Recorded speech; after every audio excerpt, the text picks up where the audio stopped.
You are watching the broadcast of the El Paso County Commissioners Court meetings. Commissioners Court meetings are held every Monday at 9:30 a.m. on the third floor of the El Paso County Courthouse, located at 500 East San Antonio in downtown El Paso.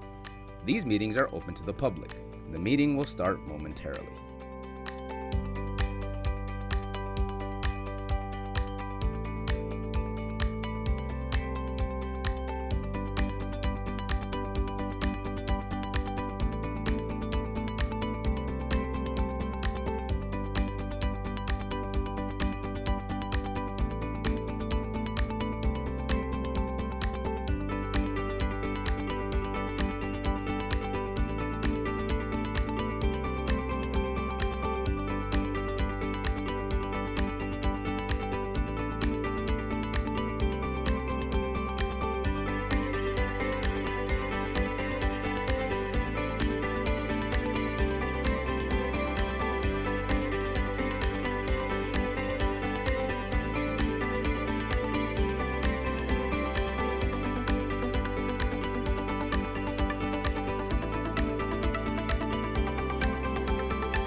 Good morning, Betsy. Good morning, sir. Okay, we're up. Go ahead, Jessica. Good morning. Today is Monday, July 6, 2020. Commissioners Court is meeting in regular open session. Joining us today, we have American Sign Language interpreters Dario Garcia and Tamara Gasalum. Would you please rise and join us for the Pledge of Allegiance, followed by an invocation by Pamperoni? I pledge allegiance to the flag of the United States of America and to the republic for which it stands, one nation, under God, indivisible, with liberty and justice for all. We're dialing Pam right now.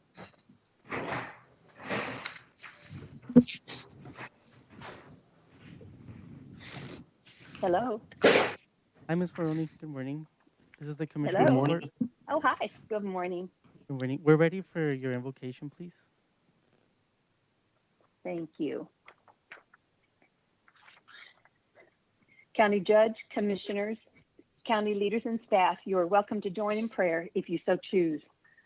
Almighty God, as we come before you following the 4th of July weekend, we have been reminded of the great price that has been paid for the freedoms we enjoy in this country.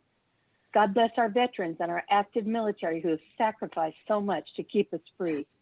The United States is not perfect, Lord, yet we recognize that we have been entrusted with something so precious, a free nation in which to live and work and raise our families. Help our elected leaders and all who assist them in our county government to preserve and protect our freedoms. Proverbs 14 tells us, wisdom rests in the heart of him who has understanding. We pray that your wisdom will rest in the hearts of our leaders. Give them an extra measure of discernment and understanding to accomplish today's business. Your word also tells us in Proverbs, the fear or reverence of the Lord is the beginning of wisdom. We reverence you, O God, and we acknowledge it is you who has made us.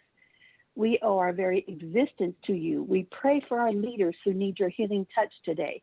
You knit them together in their mother's wombs, and you are just as capable of touching and healing their physical bodies. Do it, Lord, we pray. You have told us that righteousness exalts a nation. Teach us to be righteous in your eyes. God bless America, land we all love. Stand beside her, oh Lord, please guide her through this night with your light from above. From the mountains to the prairies, to the oceans, white with foam. God bless America, our home, sweet home. God bless America, our home, sweet home. One nation under God with liberty and justice for all. Amen. And so be it. Thank you so much, Mrs.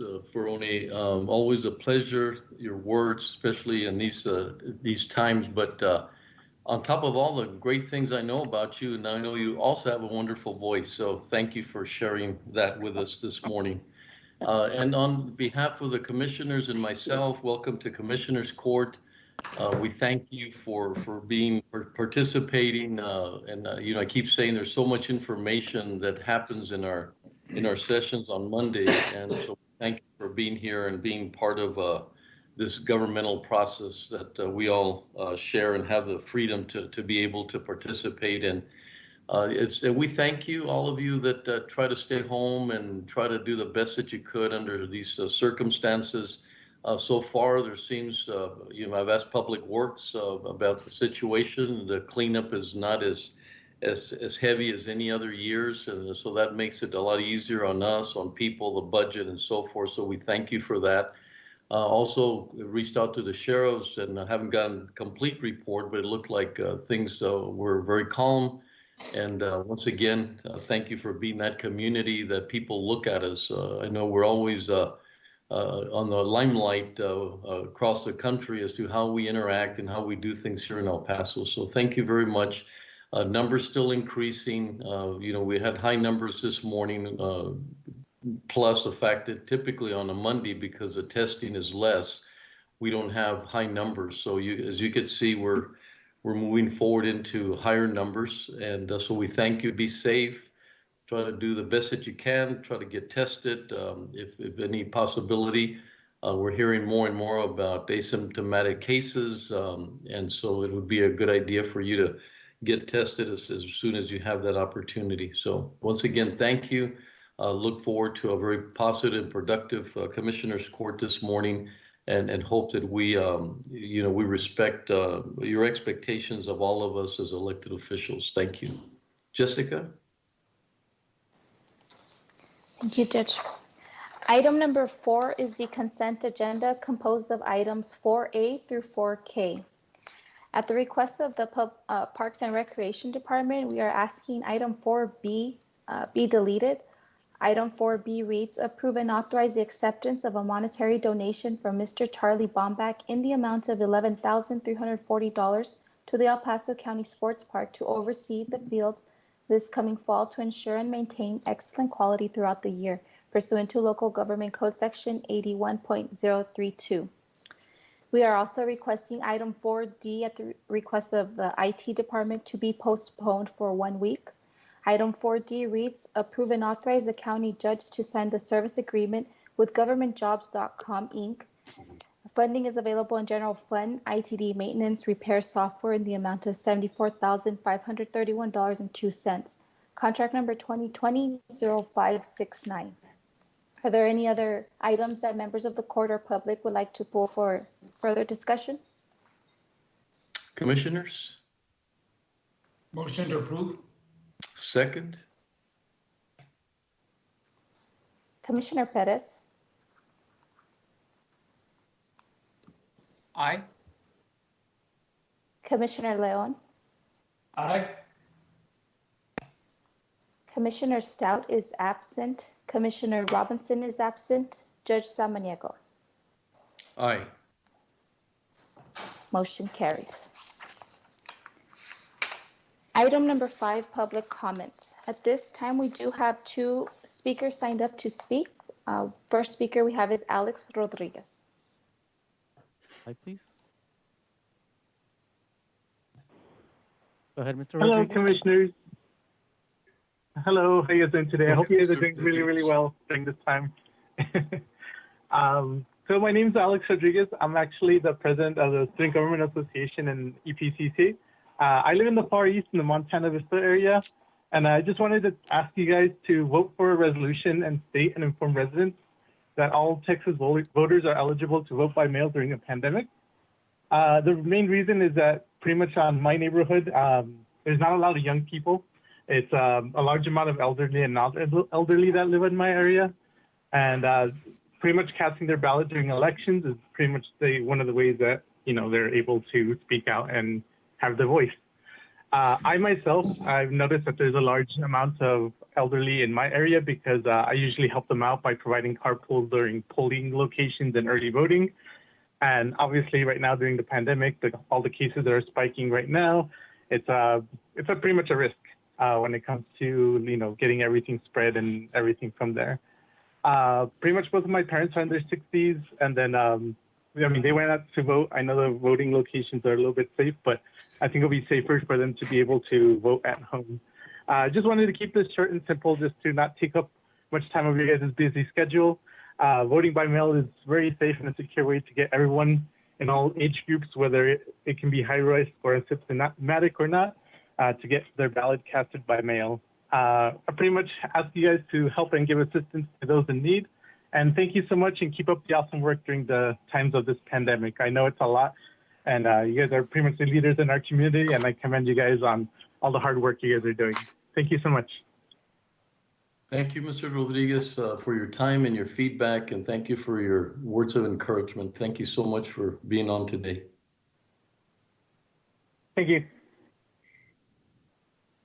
Go ahead, Lexa. Okay, our next speaker is Rocio Fierro Perez. Good morning. Good morning, Judge Samaniego and Commissioners Court. My name is Rocio Fierro Perez. I'm a proud El Pasoan from the Lower Valley. I'm also the El Paso Field Manager for Texas Rising, a grassroots, nonprofit, nonpartisan organization that's dedicated to building power in future generations through voter registration, civic engagement, and I'm also the Vice President for the Student Government Association at EPCC. And it's my responsibility to represent and advocate for a diverse group of 30,000 students across 5 campuses, many of which are non-traditional students and are considered a higher risk for contracting COVID-19. And as Alex was talking right now, the president, I'm also here today to advocate for the county to pass a budget that will allow the elections administrator, Lisa Wise, to mail out vote-by-mail applications to all that qualify before the fall election. We ask that as leaders, the commissioners vote for and publicly state and inform El Pasoans that all Texas voters are eligible to vote by mail during a pandemic. And this is important because voting is the main mechanism in place for change in this country, and no one should ever have to decide between their safety and the right to vote, especially at a time right now in this country where we're screaming out for systemic change. The state and local governments really need to listen and be a helping hand for the constituents they represent. And a vote is a voice, and we really need your help to make sure that those voices are heard without any more delay. We know that voting by mail is safe and secure, and it's necessary for millions of eligible Texans to be heard in November. And having this option to vote by mail is supported, again, like I said, by the majority, and it's very necessary for them to be able to express their concerns, their voice, without jeopardizing their safety. And so, just to give you an example, my dad, Ruben Martinez, he's been permanently disabled for over 30 years. He's diabetic and he's 72 years old. This means he will be putting himself at a ridiculously high risk by voting at the polls. The thought of him going outside for any reason gives me anxiety because of the real possibility that he could get COVID. Like a lot of our relatives, I'm sure many people can relate. So I think that I just want to convey the message that I understand that it's really easy to get desensitized to what's been shown in the media. And I just want each of you to remember that he's a real person as well as one of your constituents. The decisions you make will have an overwhelming effect on the lives of people like my dad, like my family members, like the students I represent at EPCC, and that of every single El Pasoan. And so for these reasons, I just want to make it clear that I'm asking the county commissioners to please pass a budget that will allow the elections administrator, again, Lisa Wise, to mail out vote-by-mail applications to all that qualify, like my dad, before the fall election. And I understand that November seems like it's very far away, but I think it's important to stay ahead of the game and have a plan in place before November gets too close. And again, thank you so much for everything that you're doing. We really appreciate all your hard work. We understand it's a really hard time right now for everyone. And if you have any questions, feel free to ask. And yeah.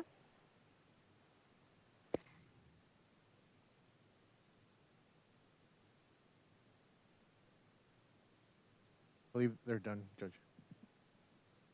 Yeah, okay, well, I don't know if she's still on the call, but thank you, Mrs. Perez, for your words, your advocacy, and for taking time to promote such an important, topic here in our community at this point in time. Thank you, Mrs. Perez.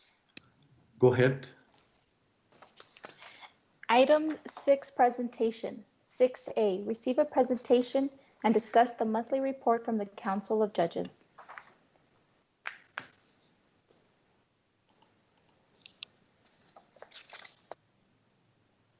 We have Michael on the call. We're placing the call to him right now. Okay, thank you.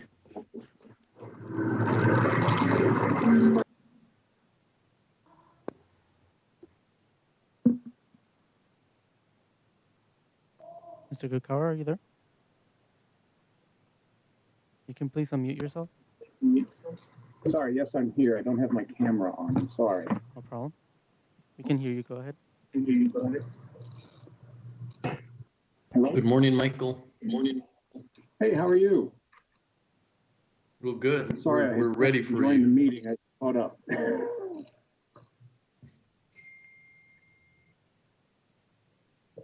Hello, I'm sorry. Go ahead, sir. The commissioners can hear you. I'm sorry, I just joined the call. Was there a question?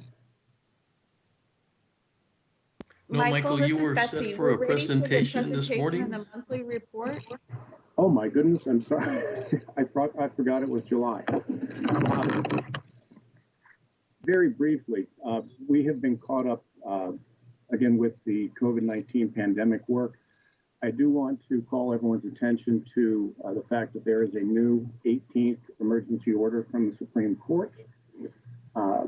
My understanding after reading it is that the primary takeaway for us at the courthouse is that jury trials will not begin until September 1st, although we may try and have a demonstration jury trial in August, although that's something that has to be planned all the way through to Austin. So right now, that's the big takeaway. We are, given the spike, we are redoubling our efforts to limit the number of in-person proceedings in the courthouse. I'm taking a look at the route plan right now for the courts. Most of those provisions are covered by the court operations plan put into place June 1.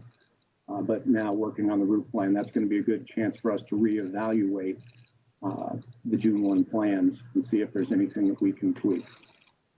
That's pretty much all we're working on right now, is just making sure that the courthouse remains safe and the public remains safe here. Are there any questions? No, Michael, thank you very much. And I know I feel good about repeating myself about the relationship we have with you and the Council of Judges, and working together and taking into consideration some of the things that you can do, but you're being prudent and you're aligning yourself with what we need to do as a county as we open the county building. So it's really, we know they're two separate entities, and you have a lot of pressure from the court systems to do other things, but thank you for that alignment. Thank you for conveying some of the obstacles or things that keep you from performing the best that you can.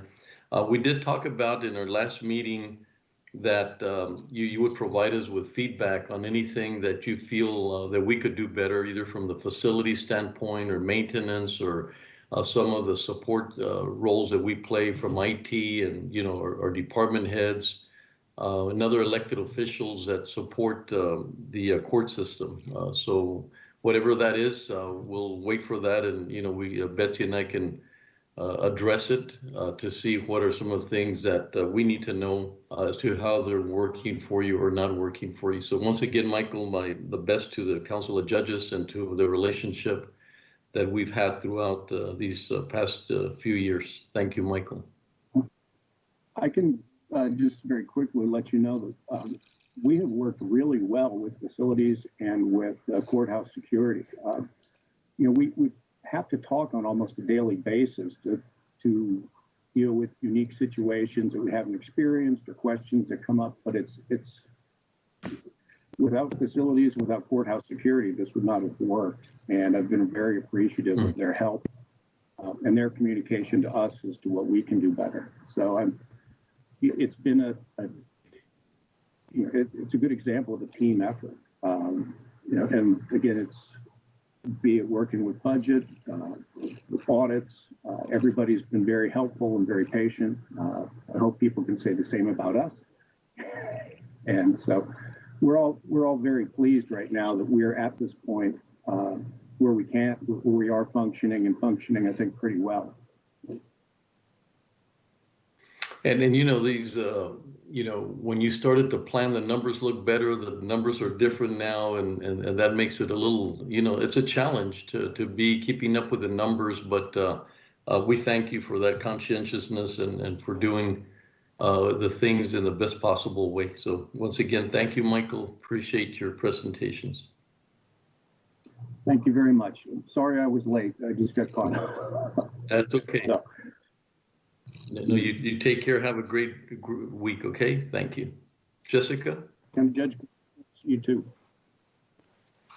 Item number 7, County Administration. Receive a presentation and take appropriate action regarding a draft 2021 State Legislative Action Agenda to be delivered to El Paso County's delegation to the Texas State Legislature. Good morning, Judge and Commissioners Court. This is Daniel Collins of County Administration. Excuse me as I close my closet door behind me. I am, as was included in your backup, I'm going to be going through a memo of several county department items that are being proposed for our state legislative agenda. These items are being compiled now in response to a request from our state delegation in May asking that we provide a legislative agenda and priorities, even if in draft form, by July 17th. What follows are a list of legislative proposals from each of those county departments.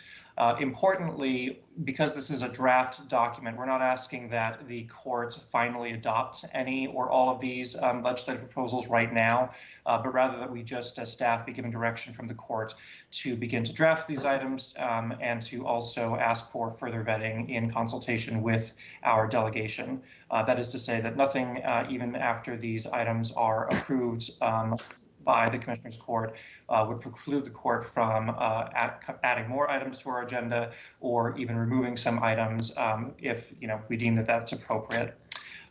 If it's all right with the court, I was thinking, because this is separated by, I think, 6 different departments, I was thinking I'd go through each of the proposals from each department and then maybe turn it over for questions from myself and from the relevant subject matter experts from those departments, if that's all right with the judge and commissioners.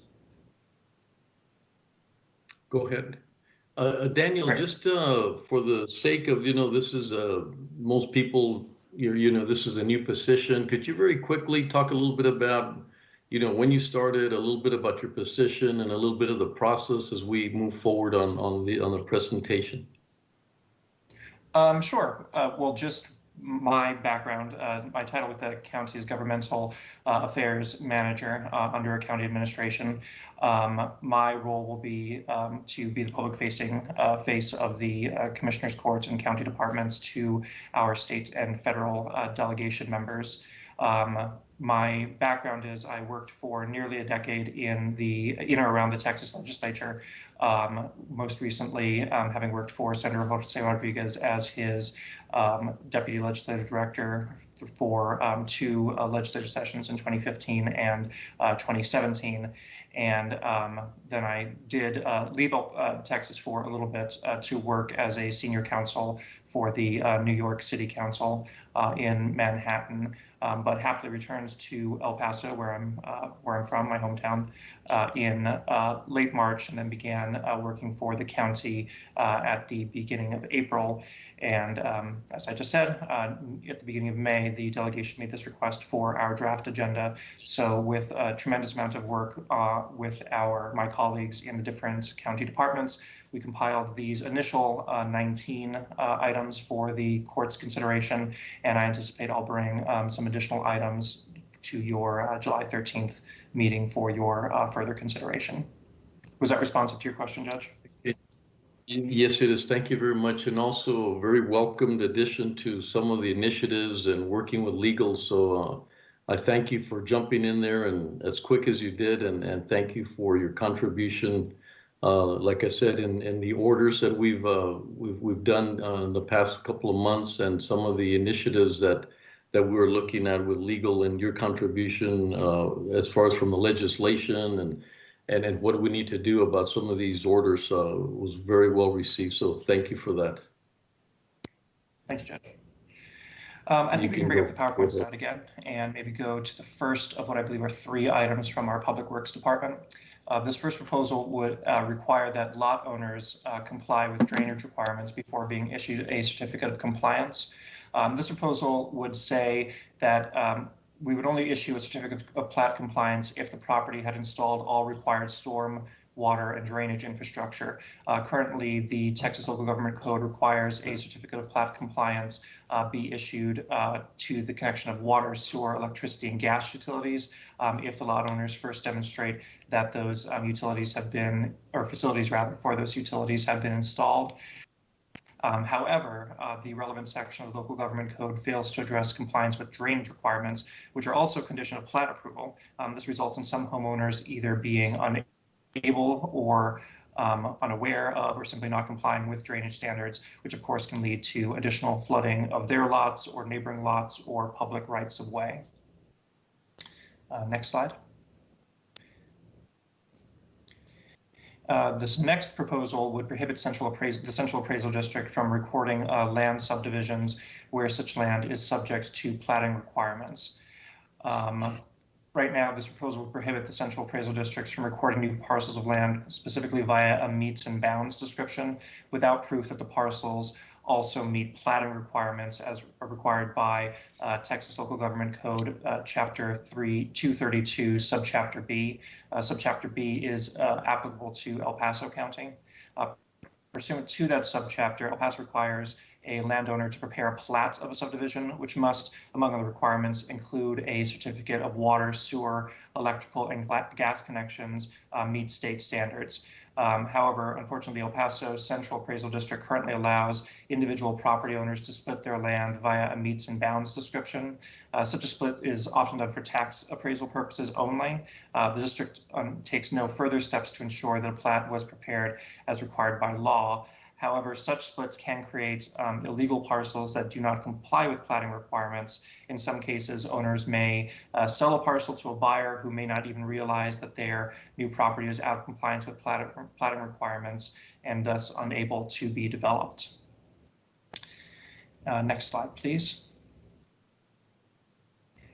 And then the final proposed legislation from our Public Works Departments. El Paso County would relate to a fractionalized lot study. El Paso County needs a usable inventory of land, which may be developed into residential and commercial uses to accommodate future growth. However, this growth is being stymied by land which can't be profitably developed because they do not comply with model subdivision rules.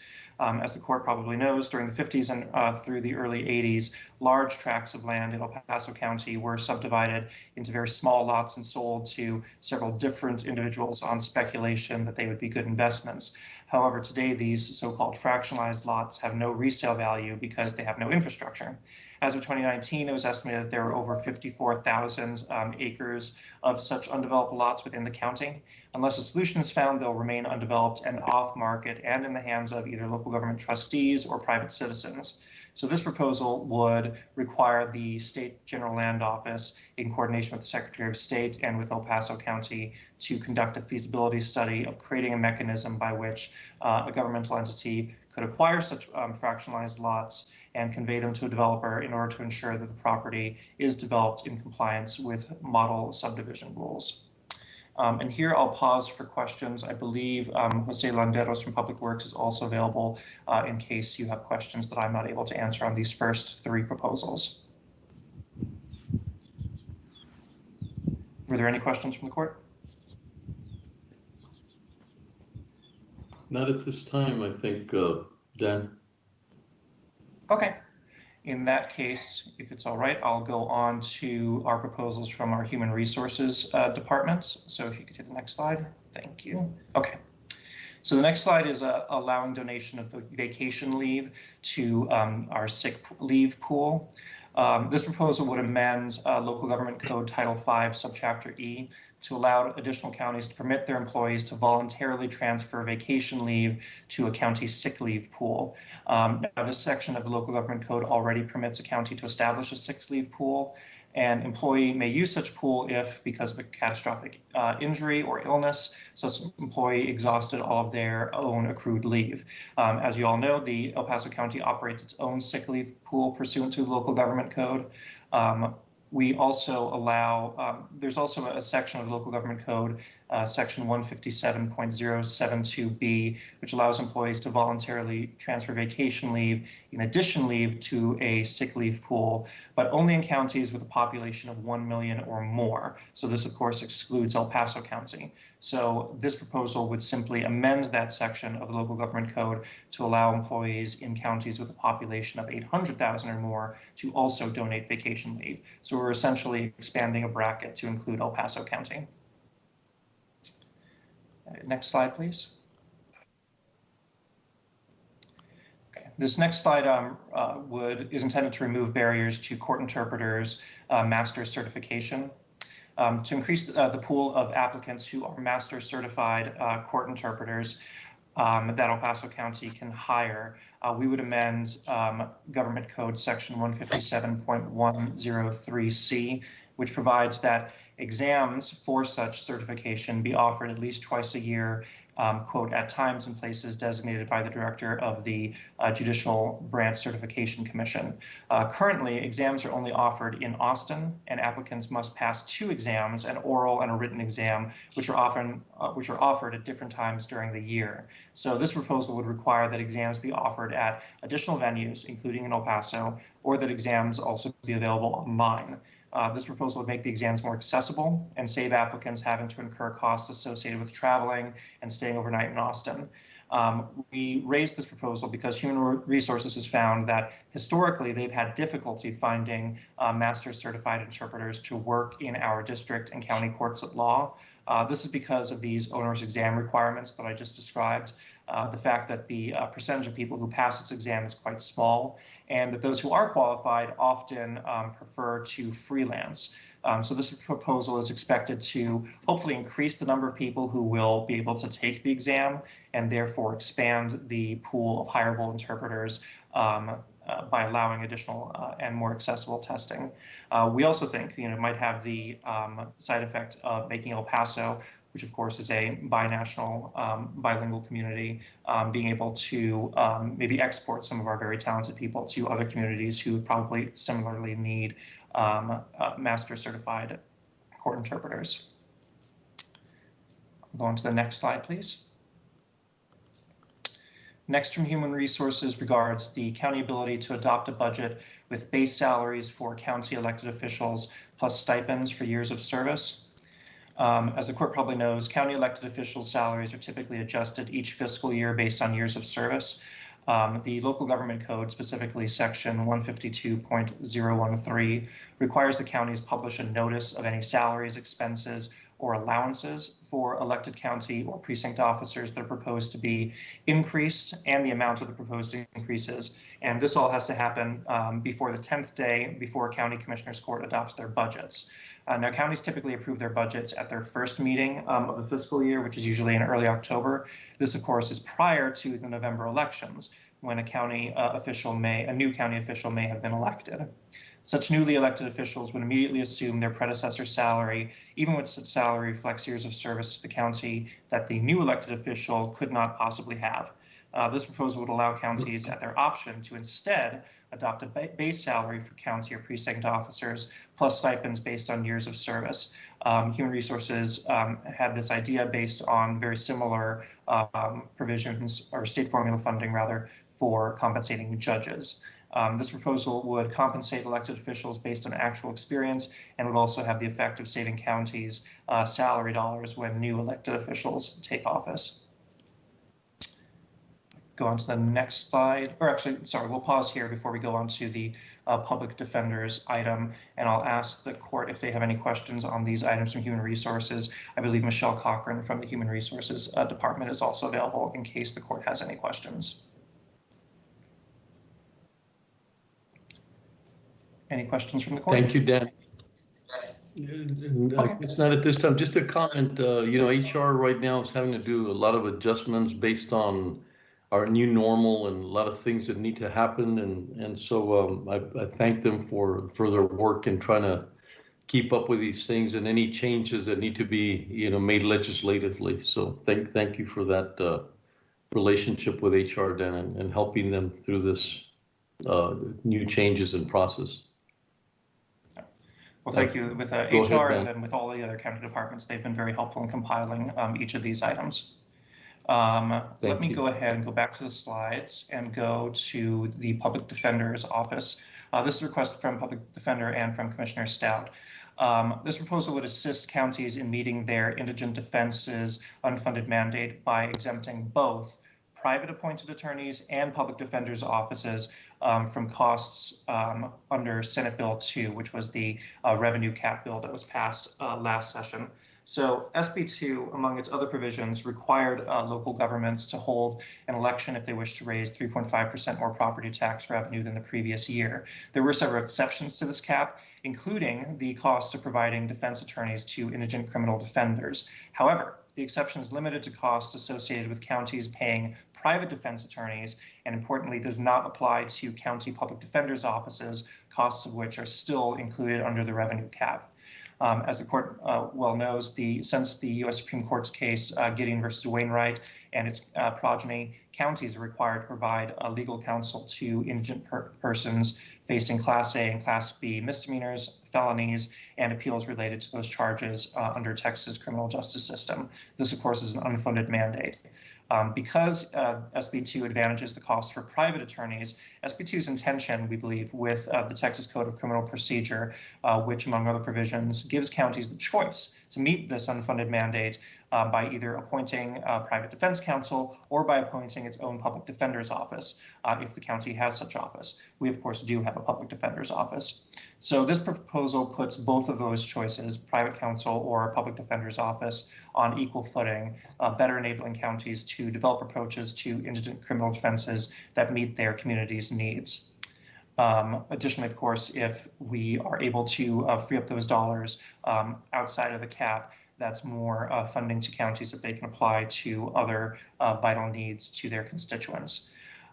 So that was that single proposal from the public defender. I'll pause here, and I could see that Bill Cox was also on the line in case the court had questions on this proposal. Any questions from the court? Okay, if not, I'll move on to the next slide. Thank you, Bill, for your work. I'll go into the next several proposals that we have from our county tax assessor collector. This first proposal regards reforming scofflaw online vehicle registration procedure, and this was also a proposal that was given to us by Commissioner Leon. I'll just note here for a second, bear with me, this takes just a little bit to back up and explain the whole universe before we get to what we think will be a workable solution to the issue of the scofflaw loophole. So this proposal would close a loophole that allows vehicle owners who owe counties fees and fines to nevertheless receive their vehicle registration by going online through the DMV's website instead of renewing their vehicle registration through our local tax assessor collector's office. So under the existing county scofflaw law, which is in transportation code, county tax assessor collector can refuse at their option to register a vehicle or renew a registration if the owner owes the county money for a fine or a fee or a tax that is past due. When the owner comes into a tax office, they have to pay off their past amounts before they can receive their registration. Here in El Paso, our county tax assessor collector's office uses a person's driver's license and a date of birth to check if they owe the county any money, a system that is more efficient at finding scofflaws than is the DMV's. However, people can also renew their vehicle registration online via the DMV's website, which doesn't look at a person's driver's license, but rather only ask for their license plate, county residence, current insurance and inspection, and vehicle information, the vehicle's VIN. The DMV doesn't check if an applicant owes a county money unless such county has entered into an information sharing agreement with the DMV, as also authorized by the Transportation Code. Now, El Paso County many years ago, we did have one of these information sharing agreements with the DMV, but it was suspended because the process for maintaining it was just candidly too expensive, too labor intensive, and frankly ineffective in identifying scofflaws. The county, as described to me, would send the DMV physical CDs of information on on persons who owed the county money. And they would have to update this, of course, every time a person were to clear their debt. El Paso County also incurred a small fee every time they would send one of these CDs with updated scofflaw information. And of course, because none of this information was being updated in real time, you ended up with some people who had cleared their debt who nevertheless were prevented by the DMV from getting their registration. And then the opposite was also true. Some persons may have been able to register with the DMV because the information on them owing the county money had not yet been processed by the DMV. So they would get away with getting their registration despite being scofflaws. So El Paso County ran some numbers, the Tax Assessor Collector's Office ran some numbers and estimates that due to online registrations, this loophole that I described, since fiscal year 2017-2018, the county lost out in collecting an estimated $100,000 each fiscal year in past due fines, fees, and taxes. And arguably, the COVID-19 pandemic has pushed still more people to go online, because so far, as of I think just a couple weeks ago, or maybe less time, we were up to nearly $160,000, we think, in lost fines, fees, or taxes that were owed to the county. So this proposal would, to address this issue, require the DMV develop a real-time online database through which all counties could update their scofflaw information, including driver's license number and date of birth, for any person that is owing them money in real time. The DMV would additionally be required to ask registration applications for this information, and when they register online, check it against their real-time database and reject any registration application until a scofflaw pays their fees to any county that is owing them. So we believe that this proposal would benefit counties, of course, by receiving fines that are owed, but also the state. And again, I know that was kind of a long proposal, so I could maybe pause early in case there were any questions on that one. If not, I'll continue on with some of the other proposals from the Tax Assessor Collector's Office. So next slide, please. Thank you. Okay. So this next proposal would increase the inspection fee for a VIN inspection to $65 in order to reflect the actual cost of an inspection. Right now, the El Paso County's Tax Assessor Collector's Auto Theft Unit can impose a fee of not more than $40 to perform a VIN inspection for the purposes of identifying the true identity of a vehicle. This is required by the Transportation Code. VIN inspection is required when an identification number has been removed or obliterated, or was even never assigned in some rare cases. This $40 fee has not been increased since 2009 and has not kept pace with the actual cost of providing the inspections. Inspections are specialized work that require certified law enforcement inspectors to not only inspect the physical vehicle, but to also confirm whether it's stolen. Today, conservatively, and the Tax Assessor's Office ran these numbers again for me recently, they anticipate that each inspection actually costs the county about $65. This is attributable to, in two chunks, 48 of which is attributable to the inspector's time, plus about $17 attributable to supporting administrative specialists. This means that the county actually loses about $25 on every VIN inspection that it runs. Further, the auto theft unit's workload has increased due to increased requests from the DMV, and most recently by the passage of Senate Bill 2076 in 2017, which increased the circumstances in which a VIN inspection must be performed. Last year, the unit recovered 28 vehicles. We believe that this proposal would, by increasing the fee to $65 to defray the actual cost of performing these inspections, will allow counties to actually keep up with the increased workload that they've received through further mandates from the state. Okay, go up to the next slide, please. Okay, this next proposal is to increase from 5% to 6% the amount of motor vehicle sales taxes counties can retain. Per the tax code, counties can retain just 5% of the motor vehicle sales taxes that they collect during the previous year's tax collections. These funds are credited and deposited in the general fund the following calendar year, that is the county's general fund. This percentage hasn't changed since 2005. Our proposal is that we would increase the amount the counties can retain just to 6% per year. El Paso County has collected more than $5.6 million in motor vehicle sales in fiscal year 2019. This 1% increase may allow El Paso to retain an additional $1 million annually. We note that Texas counties, including our own, have experienced revenue loss due to COVID-19, allowing counties to retain this modest increase in the amount of tax they collect on behalf of the state will help counties to continue to provide public services as they recover from the pandemic's economic fallout. I'll go on to the next slide. Okay, this next slide is to increase the amount of road and bridge fund fees counties can retain. Also per the Transportation Code, counties can collect fees that are split between the county's road and bridge fund and the state highway fund. The amount of fees counties retain is capped at not more than $360,000 pursuant to a three-part formula that hasn't been updated since 1979. And in your backup, I do a little bit of math to figure out how we get to a different number. And I'll go through that just a little bit. Right now, the three-part formula is that first, counties can currently retain funds equal to $60,000, then $350 for each mile of road maintained by the county up to 500 miles.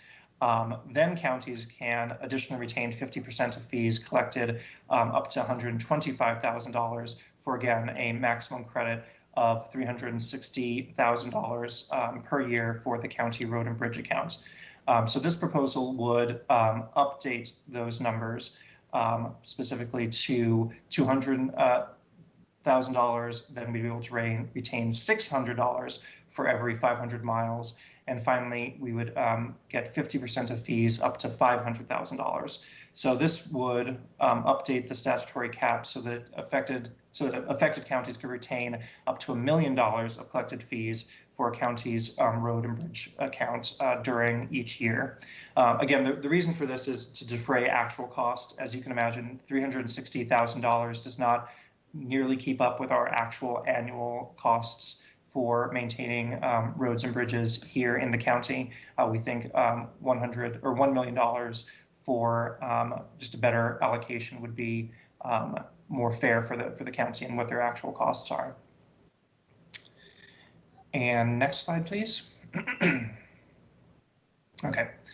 Next slide is increase the amounts of title fees counties can retain to reflect the actual costs of implementing the state's Certificate of Title Act. So the Certificate of Title Act is intended to prevent the theft of motor vehicles and the sale of vehicles subject to a lien. Enforcement largely falls on the county tax assessor collectors, as the Act's provisions have been amended over the years, including most recently in 2009 through the DMV's Sunset Bill. Tax assessor collectors' responsibilities, which include processing title applications, training of staff and contractors, and providing oversight to more than 700 licensed automobile dealers, have only increased. In fact, they've increased dramatically. El Paso County in particular ranks 8th in the state in vehicle population, and according to the Tax Assessors Collector's Office, has processed nearly 190,000 title transactions in 2019 alone. The volume of title transactions processed in El Paso applies to new vehicles, out-of-state vehicles, and vehicle transfers from individuals buying used cars.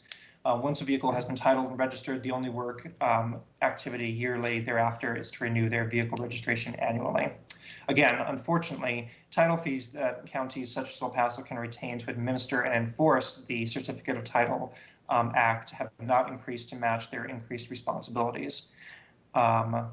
So this act would allow, instead of the current situation, which is an applicant must pay a title fee of either $33 or $28, depending on whether or not a county is in a non-attainment area. El Paso's in a non-attainment area, so we charge $33 per title. Of that, ever since 1991, that's the last time this was updated, counties have only been able to retain $5 out of the $33. So to better cover the actual cost of enforcing the Certificate of Title Act, this proposal would increase the total title fees by $5 to a total of $10 and allow the counties to retain those funds to defray their actual cost of administering the act. And then I believe, next slide, please. I believe this is the last one from our tax assessor collector. This one would allow counties to retain 50% of fees collected for failure to register a vehicle. Right now, pursuant to the Transportation Code, a person who's arrested or more often just receives a citation for operating a vehicle that has been unregistered or improperly registered can register their vehicle if they pay an additional charge of 20% of the prescribed registration fee. So that's 20% of whatever your registration fee for your type of vehicle. Registration fees are usually determined by weight. So this additional fee is transmitted entirely to the state. The county doesn't retain any of this additional fee, even though it necessarily falls to local law enforcement to enforce this provision of the Transportation Code. So this proposal would allow the county to retain at least half of the additional fee to, again, defray their costs of actual enforcement of this provision of the Transportation Code. Okay, so that was quite a few. I'll pause here because that concludes the tax assessor collectors proposals. I'll pause here to see if there are any questions. And I believe our tax assessor collector, Ruben Gonzalez, is available, and perhaps also Wally Hargrove with the budget office in case the court has any questions. You know, Dan, I've had several conversations with Mr. Gonzalez about all the maybe missed opportunities on revenues, and some are, legislative barriers that we have. And but as you know, revenue is going to be a huge component of how to address our budget with so much limitations and things that have happened because of COVID. So this is a really important component of the legislation to get us to, what's our fair share of money that we should be receiving, and look at any gaps or any missed opportunities for revenues. And I think in our discussion with Mr. Gonzalez, he has identified several opportunities. So as a court, we need to understand them better, but there are, when you get to some legislative barriers, there's very little we could do unless things change. But very, very important topic as we move forward into our budget. So, I want to thank you for that, all that work that's being done, and for Mr. Gonzalez and Wally's collaboration in trying to get some of these things addressed ASAP.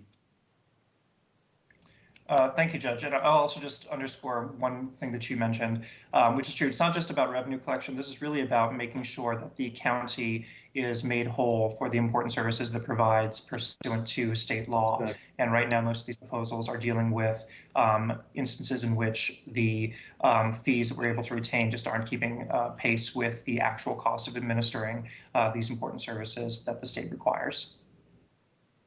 I agree. Thank you. With that, I will go on now to several proposals from county administration. Next slide, please. Thank you. Okay, so this next slide would allow El Paso County Commissioners Court to delegate duties to another county officer or employee.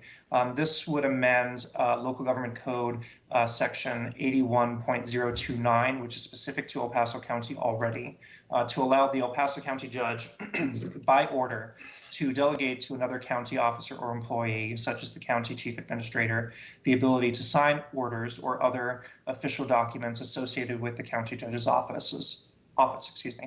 Currently, section 81.029 only permits the judge to delegate to a county commissioner. This amendment would bring El Paso County in line with judges in other counties with populations of 1.5 million or more, who can already delegate to county officers or employees, such as their chief administrator.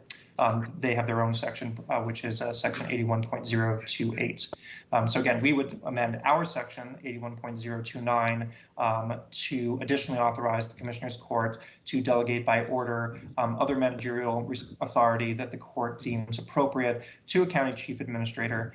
Such policy could be modified or rescinded by the courts by order. So again, it would be delegated authority as specifically delineated in an order from the Commissioners Court, and separately allowing the county judge by order to delegate certain signing responsibility to a county employee, such as the chief administrator.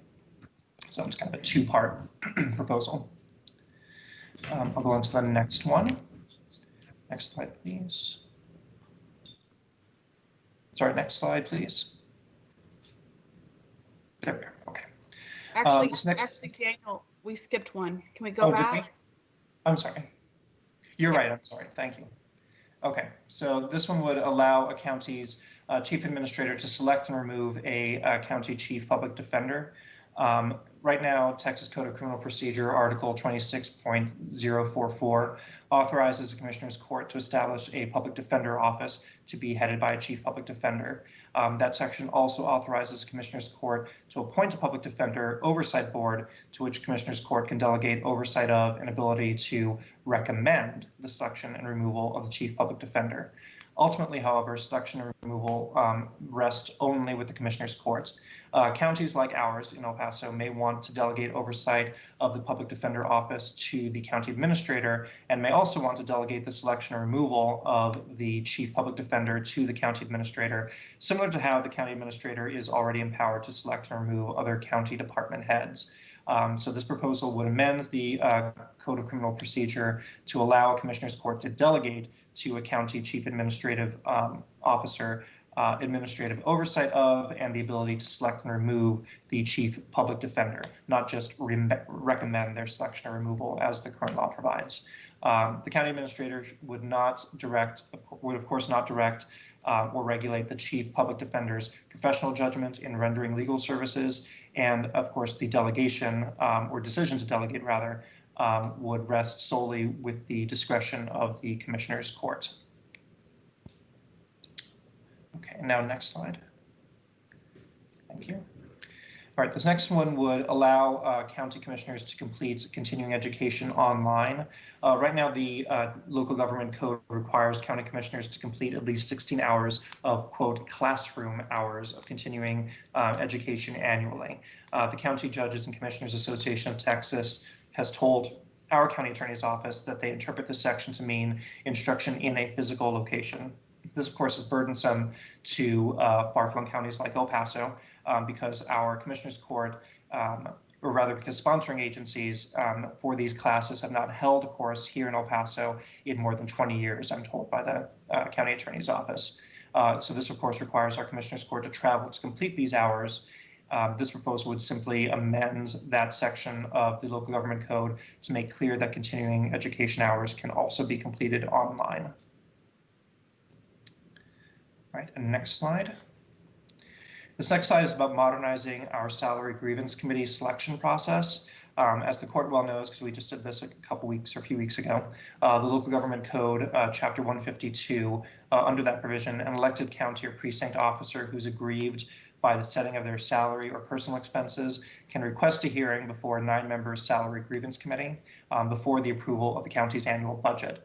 Now, this section sets out very specific, we think, outmoded requirements for how such salary grievance committees' public members are selected. Specifically, it requires that a county clerk place the names of each person who has served in a grand jury in the last year on individual physical slips of paper, and then at a public meeting, the county judge mixes up these papers in a container and randomly draws names until he fills the committee, plus as many alternatives as the county may need. County administration staff has found that people selected to serve often don't reply to the resulting summonses. So anticipating this, it leaves the judge in the position of having to read sometimes more than 200 names in order to ensure that the court has enough alternates to fill this grievance committee. This process is, of course, time-consuming and we think inefficient, and it doesn't account for electronic means to effectuate a much more streamlined process. So this proposal would simply amend that section of the local government code to instead allow the county clerk to generate a randomized list of public members, which the judge can then simply accept at a public meeting. And we think that would save us a lot of time and expense in putting together these committees. All right, next slide, please. This one would generally expand the authority of governments to hold public meetings remotely. As you all know, during the COVID-19 declared disaster, the governor temporarily suspended various provisions that require government officials and members of the public to hold public meetings while physically present at a specified location. As a result, many governments, including this Commissioner's Court, have held public meetings via telephone or video conference, and members of the public are participating via calling in remotely. So this pandemic has demonstrated that governments can effectively conduct the people's business using this modern technology. However, absent a waiver from the governor, state law gives only very limited authority to conduct remote hearings, remote public hearings. Essentially, it only would allow exceptions for individual members who could not participate in person, but would not allow the entire proceeding to happen remotely. In fact, it would require that the governmental body and the presiding officer still always be physically present. Members of the public would also have to be physically present. So this proposal would amend the Texas Open Meeting Act to authorize governments to utilize remote meetings more frequently. And I think I'll pause here because I think that concludes all of our county administration proposals. Are there any questions from the court on these proposals from county administration? Okay. Sorry, Judge, are you trying to say something? I think you might be muted. I think you're still muted. Still muted, sir. Yeah, it keeps coming back muted. So there it goes. Just thank you, Betsy, for working on these items. Your relationship with the court and the things that allow you to move more efficiently and will be taken under consideration. So thank you for working on these items. Go ahead, Dan. Okay. Thank you, sir. Just want to give a lot of credit to Daniel for the work he did for our office on these. I really appreciate it. All right, well, so we can bring the last, what I think is the last slide up. So this is from our Economic Development Office. So this proposal would reduce a perceived barrier to El Paso accessing the Spaceport Trust Fund, which is a state fund for the development of infrastructure necessary or useful to establishing spaceports in Texas. Right now, located within a 2-hour drive of 2 commercial spaceports and 1 Department of Defense spaceport facility, expansion of space development opportunities seems like a natural fit for El Paso County.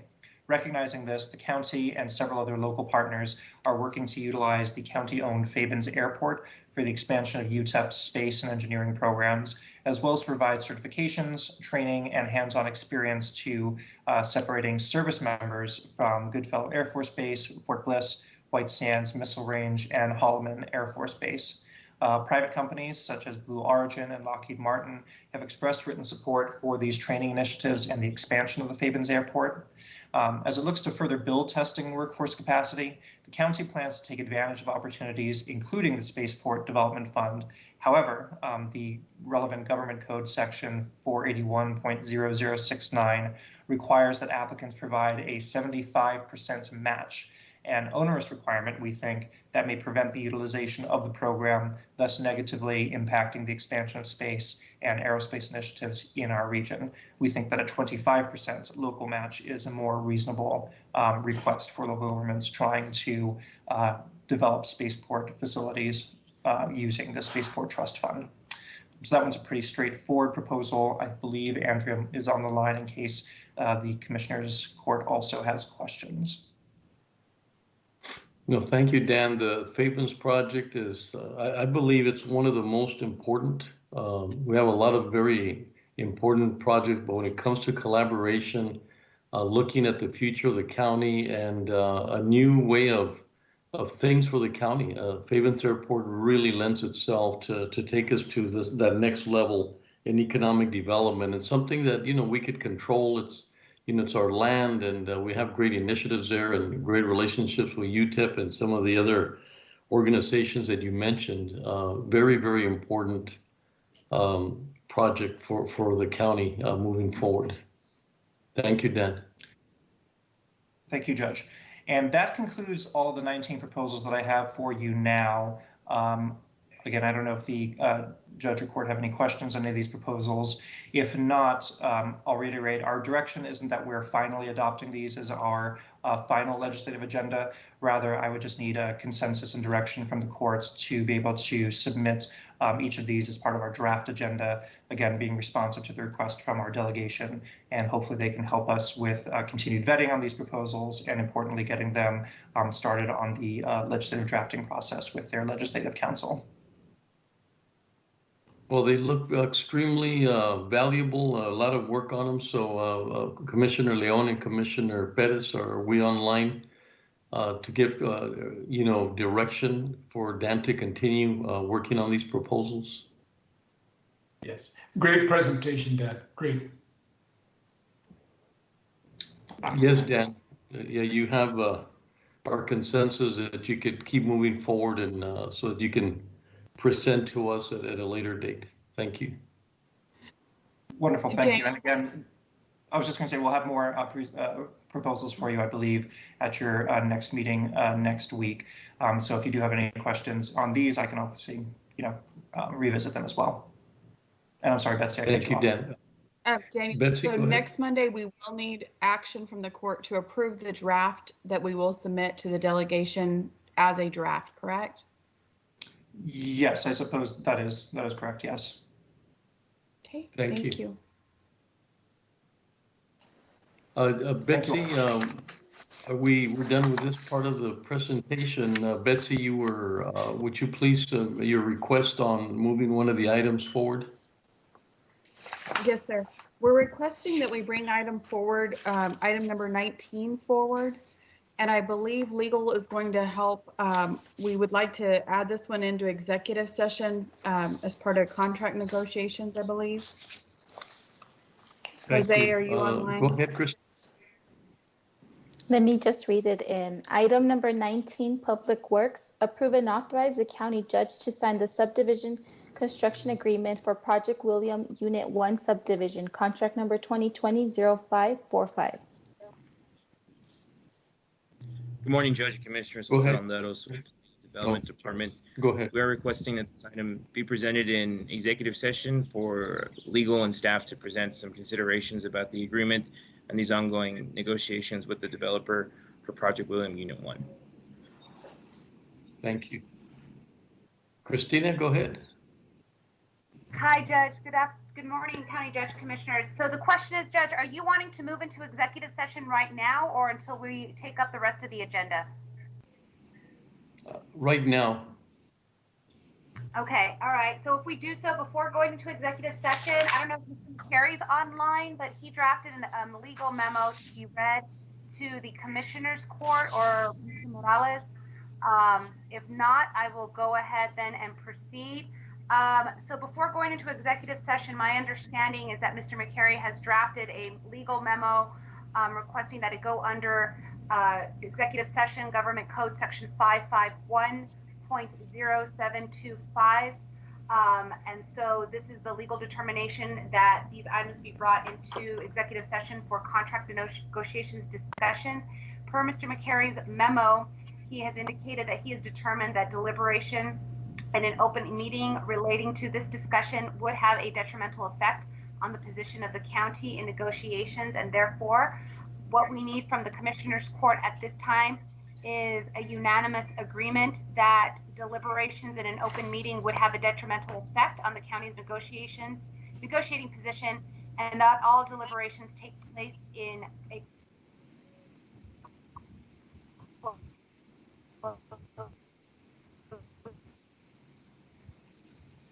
Christina, we're losing your call. We didn't get the last part. meeting in close. I'm sorry, it says that the court direct the county clerk to ensure that all these proceedings in a closed session be recorded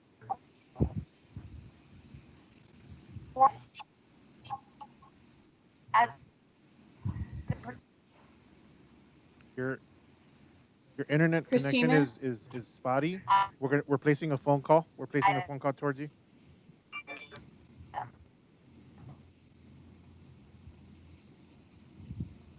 If you can mute your computer, we're placing a phone call.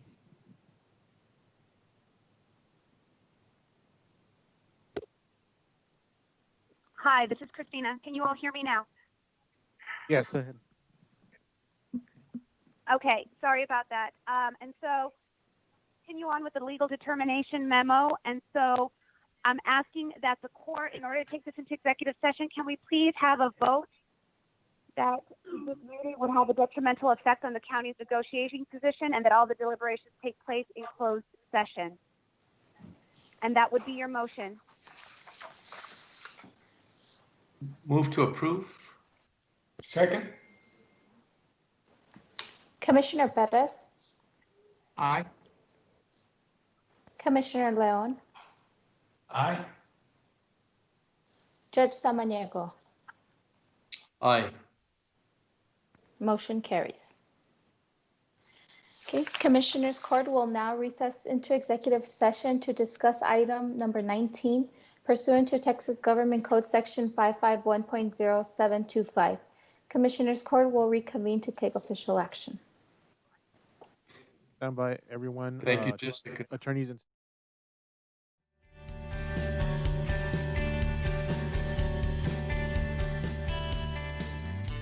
The County of El Paso Public Works Department is offering sandbags at no cost or requirements to the public. The sandbags are outside of the facilities and are available 24 hours a day. The location of the county facilities are the following: the Road and Bridge Fabens Warehouse, located at 1331 North Fabens Street in Fabens, Texas, 79838. The Road and Bridge Canutillo Warehouse, located at 191 Canutillo Avenue in Canutillo, Texas, 79835. And the Road and Bridge Montana Warehouse, located at 14698 Van Lane, El Paso, Texas, 79938.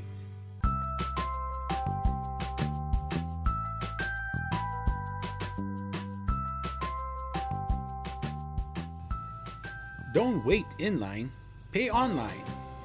Visit the Financial Recovery Division website at http://www.epcounty.com/budget/financialrecovery.htm to make your payments online or find out more about our kiosk locations.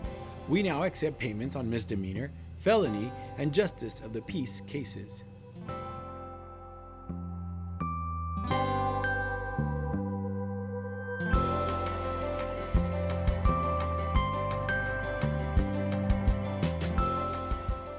You can now watch Commissioners Court meetings on YouTube. Go to youtube.com and search for El Paso County Commissioners or El Paso County, Texas. Subscribe to our channels to see our latest videos.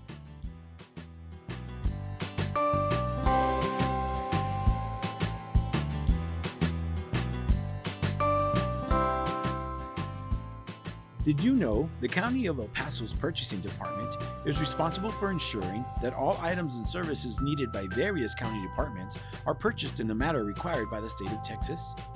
Whether through formal sealed bids or smaller dollar quotations, the county purchasing team is dedicated to finding the best contracting return on your taxpayer dollars. Additionally, the purchasing department is responsible for the tracking of inventory within the county and properly disposing surplus through public auctions. For questions about how to become a vendor and compete for county contracts, or to learn more about public auctions, please contact us at telephone number 915-546-2048.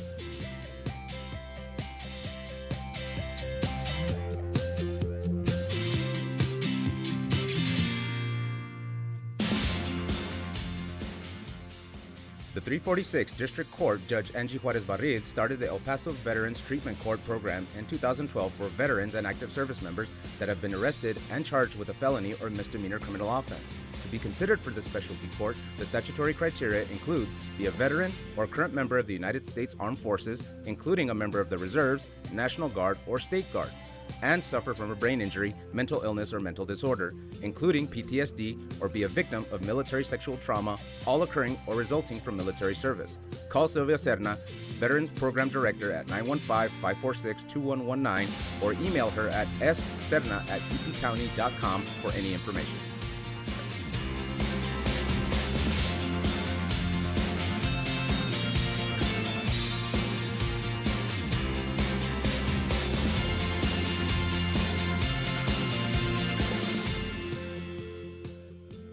Did you know that the County of El Paso's fixed asset control and inventory disposal is handled through the Purchasing Department? Throughout the course of each business year, the county holds live public auctions to dispose of aged equipment, vehicles, furniture, and other items that are no longer needed. To find out about upcoming auctions or to learn more about the county's inventory disposal process, contact the Purchasing Department at telephone number 915-546-2048.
Okay, we're up. There's, we had told them already, although we're gonna probably be more efficient today and quicker, we've already told people that there'd be a lunch break, so I've already gotten on that, so, okay, thank you. And we're Yes, up sir. now. Go ahead. Commissioners Court has reconvened into regular open session. Item number 19, approve and authorize the county judge to sign the subdivision construction agreement for Project William Unit 1 subdivision, contract number 2020-0545. Morning, Judge and Commissioners. José Letos with the Planning and Development Department. We would request that the court authorize the county judge to execute the subdivision construction agreement pending final approval and review by the county attorney's office. Move to approve. Second. Commissioner Perez, Aye. Commissioner Leon, Aye. Judge Samaniego. Aye. Motion carries. Thank you, Judge. Commissioners. Thank Okay, you. we'll go ahead and move back Devin, to the thank you. regular order. Item number 8, approve and authorize the county judge to sign the notice of grant award for the FY 2020 through 21 Texas Veterans Commission General Assistance Grant in the amount of $300,000 for the term beginning July 1st, 2020 through June 30th, 2021. The grant is to provide rental and utility assistance to veterans, veterans dependents, and veterans surviving spouses in our community. No county match is required. Contract number 2020-0573. Thank you. Carl, are you on the line? Yes, good morning, Judge and Commissioners. Carl Dwyer from the El Paso County Veterans Assistance Office. And Judge, what you have before you is this year's Notice of Grant Award for the calendar year 2020 through 2021, effective 1 July. This is the yearly grant that is received by the Veterans Assistance Office, the FEA grant, otherwise known as the El Paso County Veterans Assistance Heroes Project. The grant allows our office in the county to assist vets that are experiencing financial hardship with rental assistance and utility assistance throughout the year with a cap up to $6,000. The 2019 and 2020 grant allowed the county to assist a total of 529 clients, which was up from 479 clients the year prior. This is the third year of this grant. We have already entered and finished and concluded contract negotiations with the Texas Veterans Commission, and we're looking forward to having another successful grant year from 2020 to 21, where we will be able to assist veterans and their family members. We also are pleased to announce that this year's grant includes a modification to include a full-time position for a veterans case manager, Mr. Julio Del Campo Del Martin, who will be the day-to-day program manager that is officiating the grant. So, Judge, subject to your questions, I'd ask that the court sign and approve so that we can accept this year's grant. Thank you, Carl. And while I have you on the call, thank you for everything you're doing for veterans and how quickly you got into action. And it's just very favorable to see you and so many great initiatives. So move to approve. Second.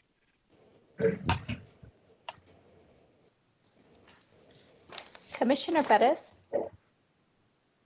Aye.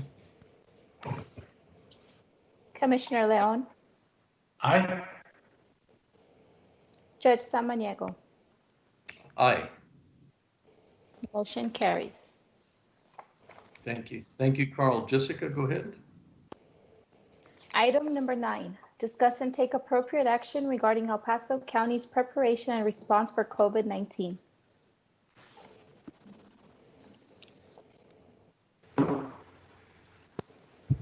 Judge, Bessie, go ahead. would you like to start with Public Health or Office of Emergency Management? I believe Please, we I'll have you them on do the that. line. If we've got them on the call, we'd be glad to have them. Chief Rodriguez?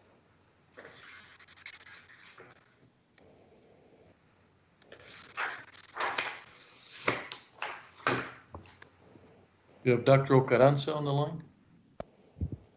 Okay, Judge, I don't believe they're, give me 1 second to get them on the line. If you'd like to give your update, I'll be working on getting them on the call. Sure, and mine is fairly quick. We went through so many, preparations for 4th of July and how it related to the order. We're trying to utilize the order as a way not to get people to congregate in large groups, which is something that we still are considering, that we did go from 100, possibility of 100 or no more than 100 to now it's no more than 10. So that was very important. The ruling on enforcing wearing a mask while you're in any business of any kind, you are required to wear a mask. That's something that we had looked for. The enforcement component, we had asked people not to do that. Very proud of the comments and feedback that we get about other cities and not wearing the mask. And here in our case, it's very rare not to see anyone that's not wearing a mask. So very, very fortunate that that's the case, and that we do have the ability to enforce it. Numbers, like I said, still going up, very challenging as we see what's been happening in other counties, the larger counties. A little bit of, they're overwhelmed in the hospitals.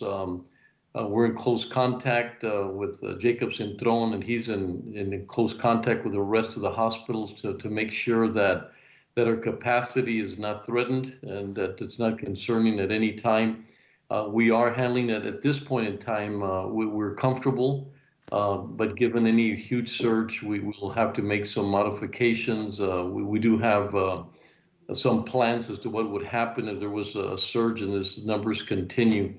Once again, very important, just the young population from 20 to 30 are creating, having more of the community spread, and that community spread is very obvious that it's getting to other parts, especially coming back home and to the multi-generational families that are in El Paso. Very concerned about that.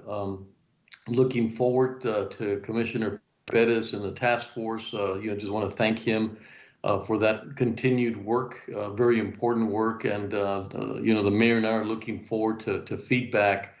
One of the things that we will be asking the task force and Commissioner Perez in particular, the schools are concerned about bringing back, 230,000 individuals will be back on the streets, the students, the personnel, the vendors, and so forth of all the school districts.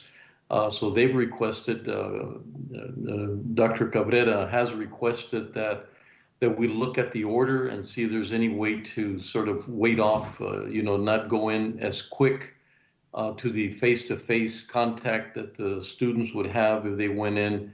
I believe August 3rd is one of the dates, and what he's requesting is maybe September, continue to be offline. And so legal is helping us identify that sort of thin line between what the orders can do and then what the Texas educational system and how they come together. So we have some challenges. As long as the numbers are going up the way they are, those are huge challenges. We have pulled back. Thank God it's not as bad as some of the other counties, but we went back to bars not being open, 50% instead of 75% in the restaurants. We're stressing on the gyms to be really cautious. It's one of those vulnerable that people are looking at as to not allowing them to open. So as long as they conduct business properly, people wear the mask, and there's no indication that that's an issue, then they can continue. So where we're at this point, we're being very, very vigilant to know as to whether we stay there or detract back, which we've always said is difficult for any community. Testing is now, very important. We had a little bit of a lull there, and people weren't getting tested as much. It's gone back up. There's a lot of facilities that are available. As I said, the asymptomatic has been an issue of people not understanding or realizing that they have the virus. And so we're asking that people, sign up and get tested. That's the best thing that we could do at this point in time. Chief Rodriguez and Dr. Carranza doing an incredible job. You know, we meet on a daily basis, but they too have conveyed that testing is going to be extremely important. And of course, being very vigilant with our hospitals. If there's any indication of a huge challenge, it is our hospitals being overrun by COVID patients, because it also impacts the other patients. So, you know, we're taking resources to do one thing, and obviously it hurts the other part of the hospital. So once again, you know, thank the community. We thank the community that they're trying to do the best that they can. We're hoping that we avoided a peak because of the ban on the fireworks, because of the social distancing, and the things that we need to do to make sure that we flatten the curve. I think we're going to see, if we did the right things, that peak will not hit in a couple of weeks, which is typically the time frame that we begin to see the impact of holidays and people gathering together. So thank you for that. Betsy, go ahead. Yes, sir. We now have Chief Rodriguez and Dr. Ocaranza on the line. Chief? Excellent. Go ahead, Chief. You're muted, Chief.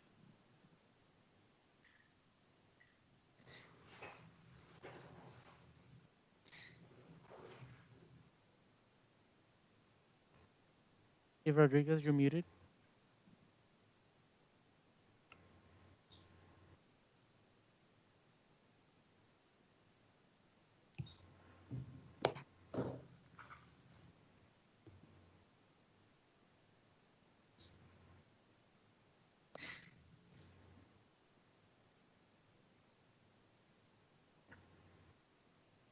I think he's having to leave and come back. If we can hold on just 1 second.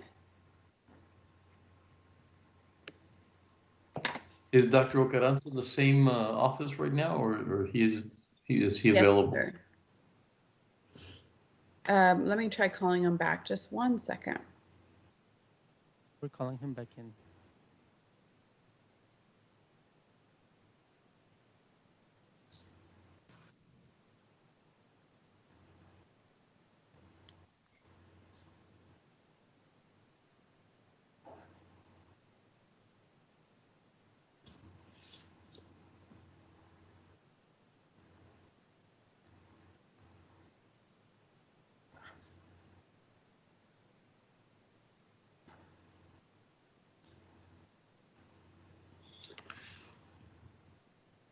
Judge, while we work through this, do you mind if I proceed with Commissioner Leon's update?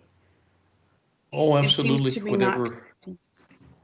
Whatever we can do Okay. to keep moving forward. Thank you. Yes, Go sir. ahead, Commissioner Leon? Commissioner Leon. Okay, thank you, Betsy. Thank you, Judge. A few things. Number one, from JPD, we had one positive testing on one of the youth in detention, but since a couple of hours ago to now, they've had two more. From what I understand, that first one is doing very well. I don't have an update on the additional two. The constables are reporting heavy traffic in the COVID-19 testing sites. People are showing up and they don't have any slots for them, so they continue to assist the Sheriff's Department in moving those lines down. The Sheriff's Department, I was curious as to the ADP, the average daily population that we've had. They were at about 1350. It's now up to about 2050, and that's about where we were before the COVID-19. One of the things that they're doing differently is UMC is doing mass testing in the jails, which began July the 2nd. To date, they've tested 800 inmates and staff, with the results coming in pretty quickly. As I understand it, they have the ability to obtain results within 6 hours or less than 6 hours. So it's promising. They've had, as far as the downtown detention, they've had 61 inmates testing positive, 19, let's say in the detention, downtown detention, 9 employees, 0 inmates at the annex as far as employees. Downtown, we have 61 inmates and 19 employees. I don't have an update as to their condition at this time.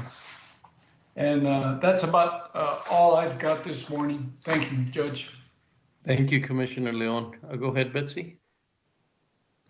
Okay, Commissioner Pettis, if we could go ahead and proceed with you, please. Sure. Let me just pull up the notes I had for today. The task force met, and they're going to finalize their short-term recommendations. They've identified, those issues that they feel that need the most immediate attention, and then medium to long-range recommendations. So they're finalizing these short-term recommendations. The task force also received presentations from school districts, the community college and UTEP on their reopening plans and how they're maintaining the safety of their students and reopening and managing with the various timelines while trying to keep students safe. There's still some issues that I'd like, and Judge, I'd asked, I sent you an email if we could set up a meeting regarding some of the data that I think is important to the task force that we're still struggling to get. Perhaps that's something that we can talk about, so that perhaps you can maybe help with that. But just like testing capacity, for example, that's come up very recently, especially now given the sudden increase in cases. We're hearing sort of different things, that if you look at some of the testing sites, a lot of people are now having difficulties getting appointments, getting tested, and things like that. But there's some other information that I'd like to chat with you about, so we can see if we can get those questions answered. Because these the doctors have been very giving of everybody's been very giving of their time, and I don't want the members of the task force to start sort of falling off because the information that they have to make the recommendations just isn't there.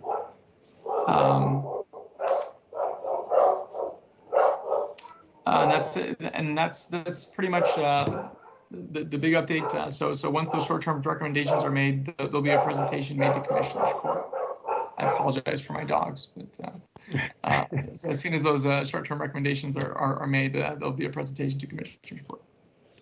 Thank and you. Joaquin, I don't know if he's on the line. Your call has been forwarded to an automated voice messaging system. 915240331. That's not me. Sorry, guys. We were trying to call the chief. Apparently, he's already on the line. We're just Any messages at this time. Goodbye. Okay. Sorry. Okay, fine. So no, but thank you, Commissioner Pettis, for your incredible work and diligence on this task force. Really appreciate that on being there on our behalf. Thank you. Go ahead, Jessica or Miguel. Chief Rodriguez, are you there? Judge, have we been able to reach the chief, Miguel? It says that he's online on the call via phone. Chief, are you there?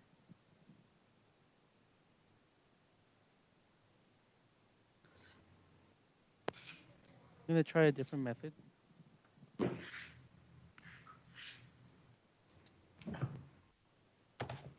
And if we can't reach him right now, Judge, I'd ask that we go ahead and proceed, and then I can see if we can get him back after you all have your lunch.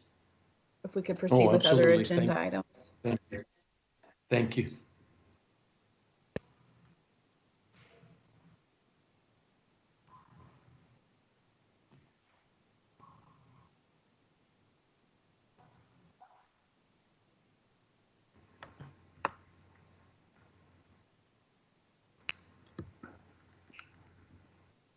Has been forwarded to an automated voice messaging system. 9. Okay. Judge, if we can go ahead and move on to item number 10. Okay. Sure. Item number Go 10, ahead. purchasing.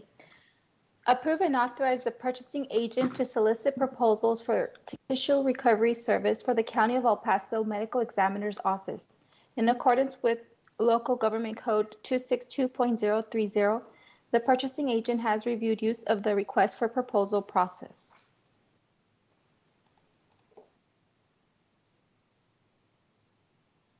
You're muted, Ms. Carrejo.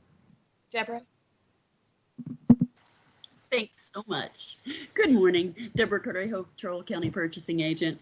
For this item, in accordance with local government code, we're requesting authorization from the courts to perform the request for proposal process for an item that's not high technology, nor insurance related. And really, if the courts approve this, you will allow us to proceed with the department in creating the RFP specs and getting those on the street. Thank you.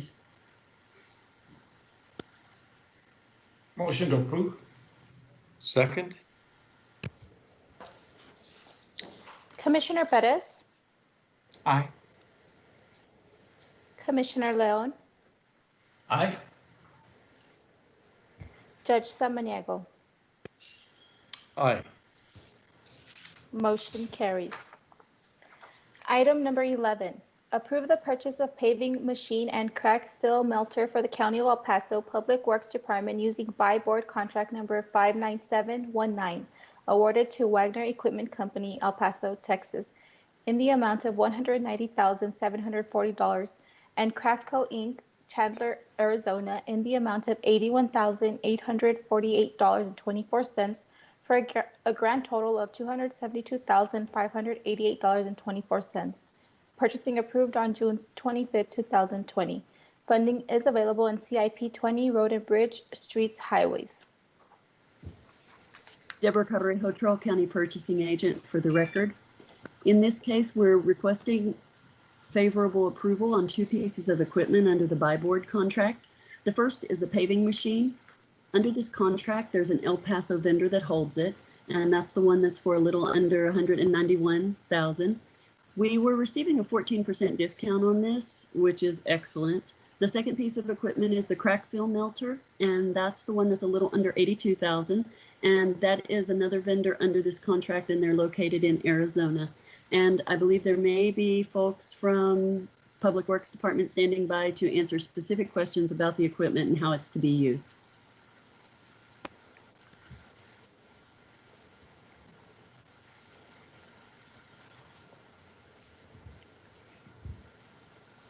Fernie or Norma, are you on the line?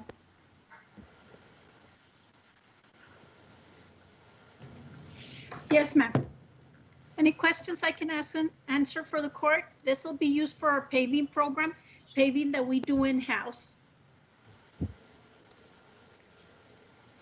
Norma, any of this Yes, funding come from grants? No, sir. No, sir. This is part of our CIP funding. Yes.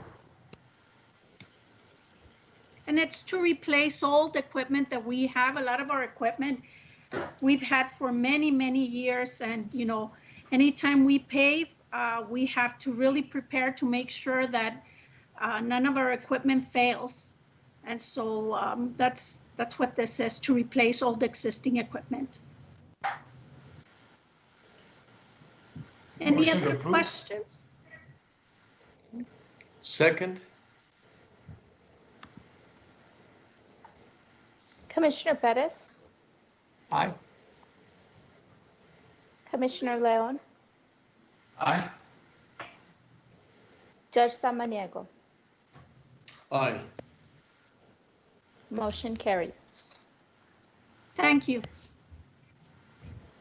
Item number 12, approve the purchase of land planning software for Planning and Development Department using National Cooperative Purchasing Alliance, contract 0186, awarded to ePlantsoft at Carasoft of Reston, Virginia, in the amount of $115,379.17. Purchasing approved on June 24, 2020. Further, approve the reallocation of funding from General Fund EPCMP Professional Services General to General Fund EPCMP Maintenance Repair Software. Deborah Carrejo, County Purchasing Agent. For this purchase, we're requesting approval to use the cooperative in order to obtain the Carasoft planning software.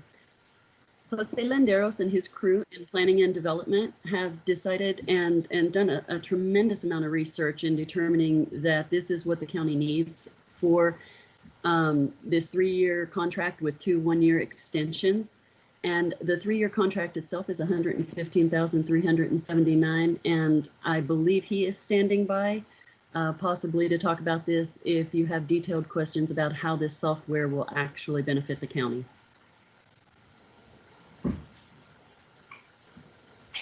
Is Chris is on the line? Judge, Commissioners, Jose's not available. I can answer any questions. This is software that will really benefit the community and the Public Works Department.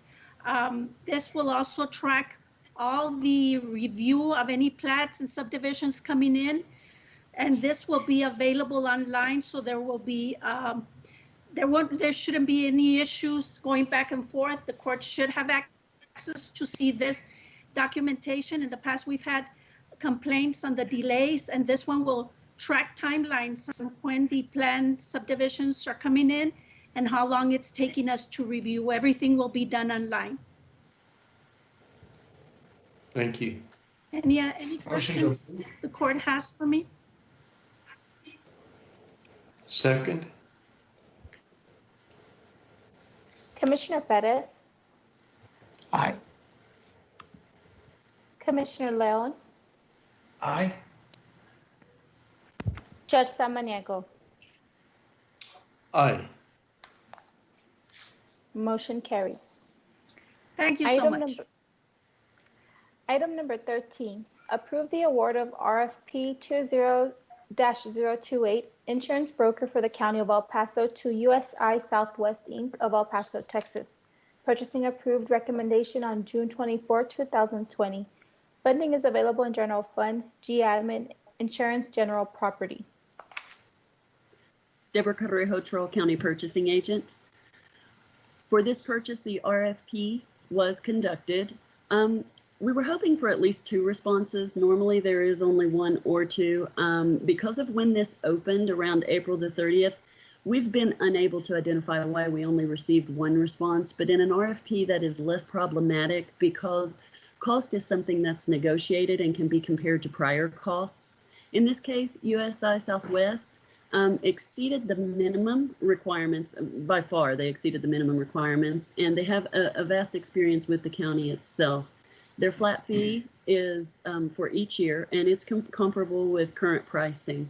Michael Martinez, NHR, did tell me he was going to be standing by to answer any specific questions.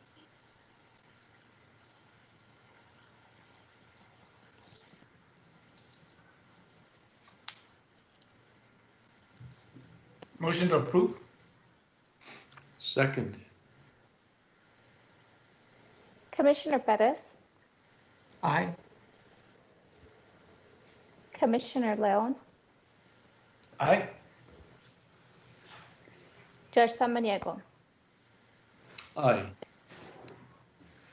Motion carries. Thank you. Item number Okay, 14, Jessica. Auditor. Approve and authorize the county judge to sign the attached documents for Great Pacific Securities, contract number 2020-0476, Multi-Bank Securities, contract number 2020-0409, Stifel, contract number 2020-0485, and Wells Fargo, contract number 2020-0459, establishing the brokerage accounts and list of county personnel authorized to buy, sell, or trade investment securities on behalf of the county in accordance with the county's investment policy. Good morning, Commissioners. Judge Edward Dion, County Auditor. Broker-dealer lists are approved by the Commissioners Court on an annual basis. We may not transact business with any broker-dealer that the Commissioners Court has not approved. These are new broker-dealers that would like to do business with the County of El Paso in assessing investments and purchasing investments, government securities, other type of investments that our an investment advisor may suggest that we go with. And in order to do that, we need to have these broker dealers approved prior to transacting any business. I would I recommend your approval on these items. Thank you. Okay. Thank you, Dion. Move to approve. Second. Commissioner Perez, Aye. Commissioner Leon, Aye. Judge Samaniego. Aye. Motion carries. Thank you very much. Thank you. Item number 15, Health and Social Services. Approve and authorize the county judge to sign the First Amendment to Election Systems and Software Sales Order Agreement and General Terms with Election Systems and Software, LLC, for elections equipment, license, and maintenance fees beginning June 29, 2020, in the amount of $653,544.49, and continuing maintenance fees for a 5-year term in the amount of $39,625 per year. Funding is available in SG, CARE, HAV 20 operating expense, and SR Election Services Maintenance Repair General, contract number 2020-0546. Good morning, Commissioners. Judge Lisa Weisel, Paso County Elections Administrator. Most of you may remember when we came to you in 2018 to purchase our new equipment system that we use for voting. We had discussed that if we decided to go to vote centers and wanted to keep at least as many locations as we currently have, with the possibility of opening more locations, that we would need to purchase more than what we did on that initial purchase. And that's what this amount is for, the additional machines, in order to hopefully add numbers to our vote centers, as well as the machines that are required in vote centers for curbside. I'm happy to answer any questions. Commissioner. Second. Commissioner Perez, Aye.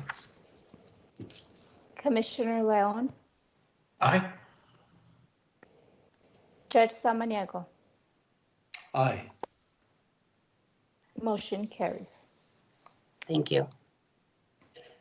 Thank you, Lisa. Item number 16, Public Works. Approve variance request from El Paso County subdivision regulations for Garden Park and Mission Ridge Units 2 and 3 subdivisions.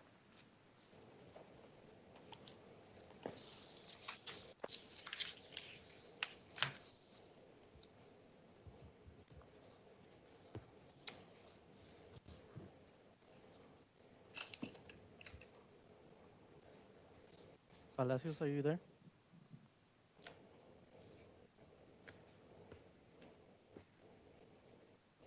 You muted, Ms. Palacios. You're still muted, ma'am.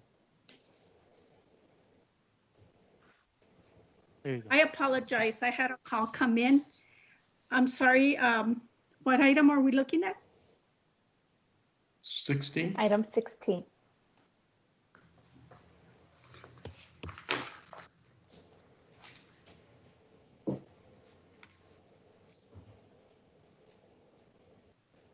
I apologize for that. Okay, if you can hold on that item, I need to get Jose on this call, please. Or If you want to address any, yeah, bring it back, please. No, Norma, we're about to. Yes, sir. I had scheduled a break at 10 till 12, and so I'm going to go ahead and if you could, get those items, get the backup and all that, and then we'll resume again at 12:30. Yes, sir. We'll be ready. I apologize for Okay. No problem. Jessica, go ahead, and we'll take a break from now till Okay, Commissioner. 12:30. Till 12:30. Okay, Commissioner's Court will recess until 12:30 p.m.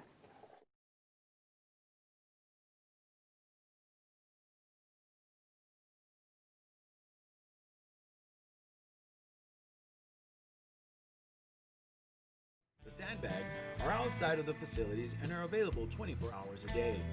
The location of the county facilities are the following: the Road and Bridge Fabens Warehouse, located at 1331 North Fabens Street in Fabens, Texas, 79838.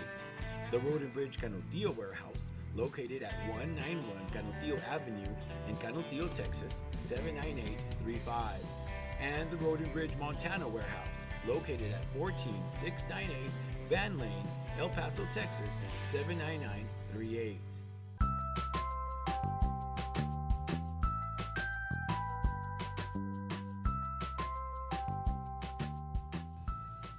Don't wait in line, pay online. Visit the Financial Recovery Division website at http://www.epcounty.com/budget/financialrecovery.htm to make your payments online or find out more about our kiosk locations. We now accept payments on misdemeanor, felony, and justice of the peace cases.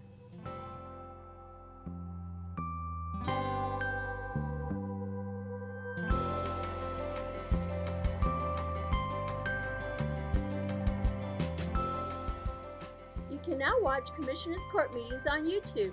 Go to youtube.com and search for El Paso County Commissioners or El Paso County, Texas. Subscribe to our channels to see our latest videos.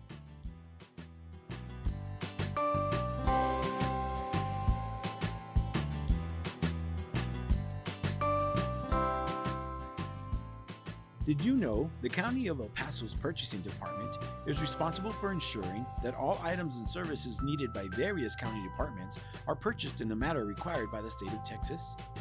Whether through formal sealed bids or smaller dollar quotations, the county purchasing team is dedicated to finding the best contracting return on your taxpayer dollars. Additionally, the purchasing department is responsible for the tracking of inventory within the county and properly disposing surplus through public auctions. For questions about how to become a vendor and compete for county contracts, or to learn more about public auctions, please contact us at telephone number 915-546-2048.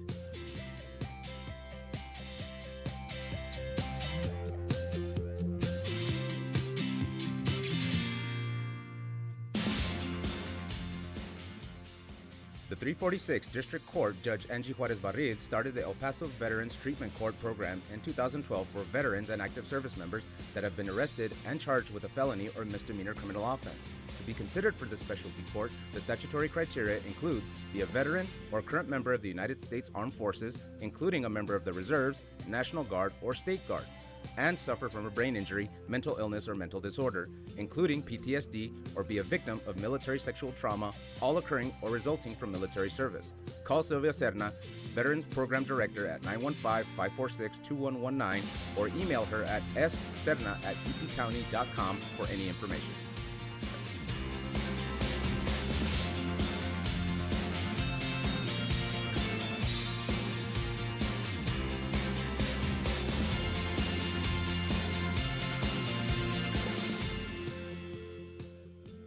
Did you know that the County of El Paso's fixed asset control and inventory disposal is handled through the Purchasing Department? Throughout the course of each business year, the county holds live public auctions to dispose of aged equipment, vehicles, furniture, and other items that are no longer needed. To find out about upcoming auctions or to learn more about the county's inventory disposal process, contact the Purchasing Department at telephone number 915-546-2048.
Hi, this is County Judge Samaniego. The 2020 census count is incredibly important for El Paso.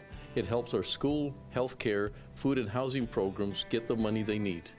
This is County Commissioner Vince Bettis for Precinct 3. With your participation, the programs that support affordable housing, public education, and affordable healthcare can receive the funding they deserve. This is Commissioner Carl L. Robinson, Precinct 4. Without you, these programs could not be successful. This is Commissioner David Stout. Participate online, by phone, or by mail. Everyone in El Paso County must be counted, even children and babies. Your responses are safe and required by law to be kept confidential. Hi, this is Commissioner Carlos Leon from Precinct 1. Let's come together and fill out those 2020 census. Together and fearless, we count.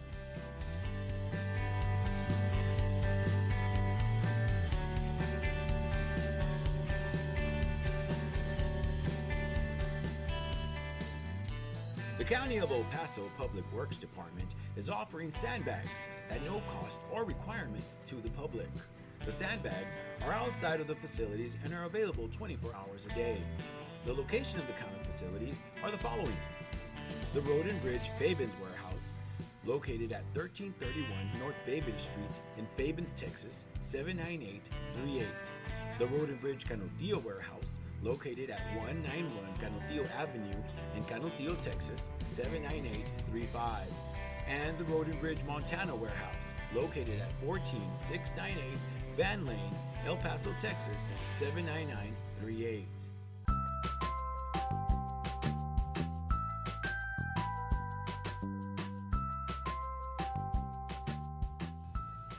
Don't wait in line, pay online. Visit the Financial Recovery Division website at http://www.epcounty.com/budget/financialrecovery.htm to make your payments online or find out more about our kiosk locations. We now accept payments on misdemeanor, felony, and justice of the peace cases.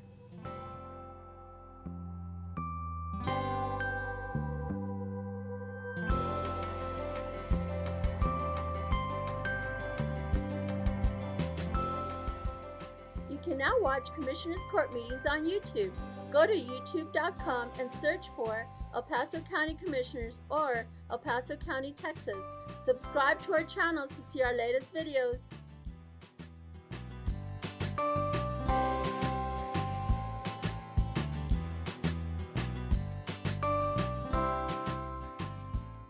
Did you know the County of El Paso's Purchasing Department is responsible for ensuring that all items and services needed by various county departments are purchased in the manner required by the state of Texas? Whether through formal sealed bids or smaller dollar quotations, the county purchasing team is dedicated to finding the best contracting return on your taxpayer dollars. Additionally, the Purchasing Department is responsible for the tracking of inventory within the county and properly disposing surplus through public auctions.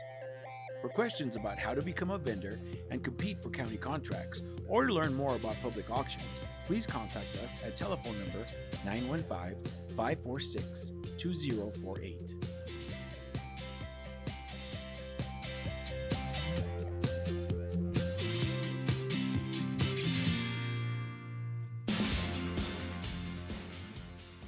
The 346 District Court Judge Angie Juarez Barril started the El Paso Veterans Treatment Court program in 2012 for veterans and active service members that have been arrested and charged with a felony or misdemeanor criminal offense. To be considered for the specialty court, the statutory criteria includes be a veteran or current member of the United States Armed Forces, including a member of the Reserves, National Guard, or State Guard, and suffer from a brain injury, mental illness, or mental disorder, including PTSD, or be a victim of military sexual trauma, all occurring or resulting from military service. Call Sylvia Serna, Veterans Program Director, at 915-546-2119, or email her at sserna@epcounty.com for any information.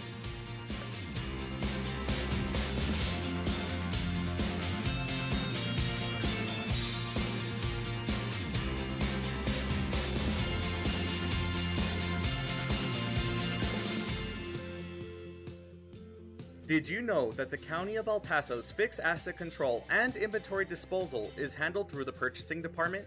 Throughout the course of each business year, the county holds live public auctions to dispose of aged equipment, vehicles, furniture, and other items that are no longer needed. To find out about upcoming auctions or to learn more about the county's inventory disposal process, contact the purchasing department at telephone number 915-546-2048.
Go ahead. Commissioners Court has reconvened into regular open session. Item number 16, Public Works. Approve variance request from El Paso County subdivision regulations for Garden Park at Mission Ridge Units 2 and 3 subdivisions. Good afternoon, Judge and Commissioners. José Netos, the Planning and Development Department. I do apologize for earlier. I was having some connectivity issues here at home, and that's the reason why I was not on the call, so I do apologize. As IT brings the presentation up, this is a very simple variance request from the developer. Next slide. This is located in precinct number 3 in the Mission Ridge community. Hunt is the developer of this specific 2 subdivisions. This area will be served for water and sewer by the Paseo del Este mud, and is near the major intersection of Paseo del Este Boulevard and Mission Ridge Boulevard. Mission Ridge Boulevard is currently under construction and should be completed by the end of next month, 2020. The variance request is very specific. Next slide. And it is to increase the depth ratio for lots. Our current standard allows 3-to-1, and they want to go to 4-to-1. The reason being that there are some topographical issues at the back of the lots whereby they are abutting an arroyo, and as a result of that, they do need a little bit of extra depth to ensure that the lot is functional and doesn't pose any threats to safety for the residents. So we are in concurrence in agreement with the variance request. Next slide.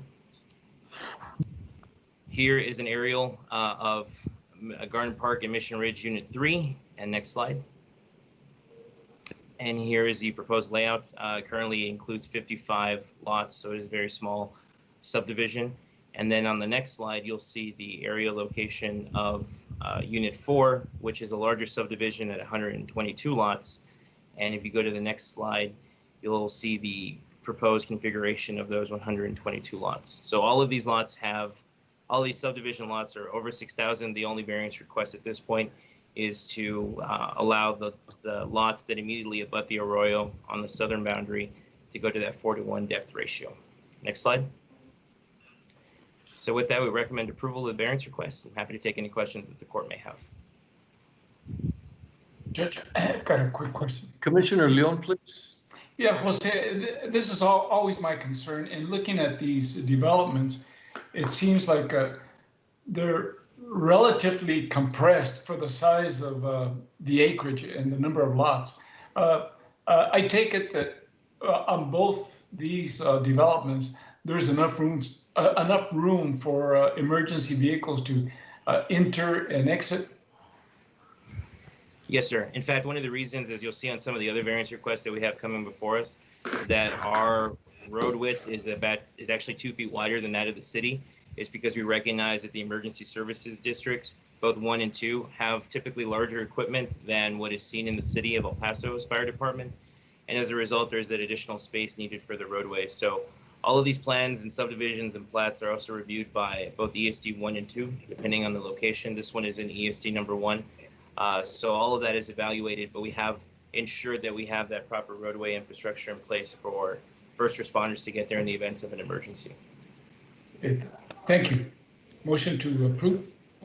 Judge? Commissioner Perez, you got a question? You know, so Jose, regarding the park pond on that, I guess I'd be curious. I mean, your thoughts. I mean, it's, you know, park ponds aren't ideal, right? Because it kills 2 birds with one stone, right? Where it's just it checks off the box for the ponding areas for the developer, and then it also checks off sort of the park requirement as well.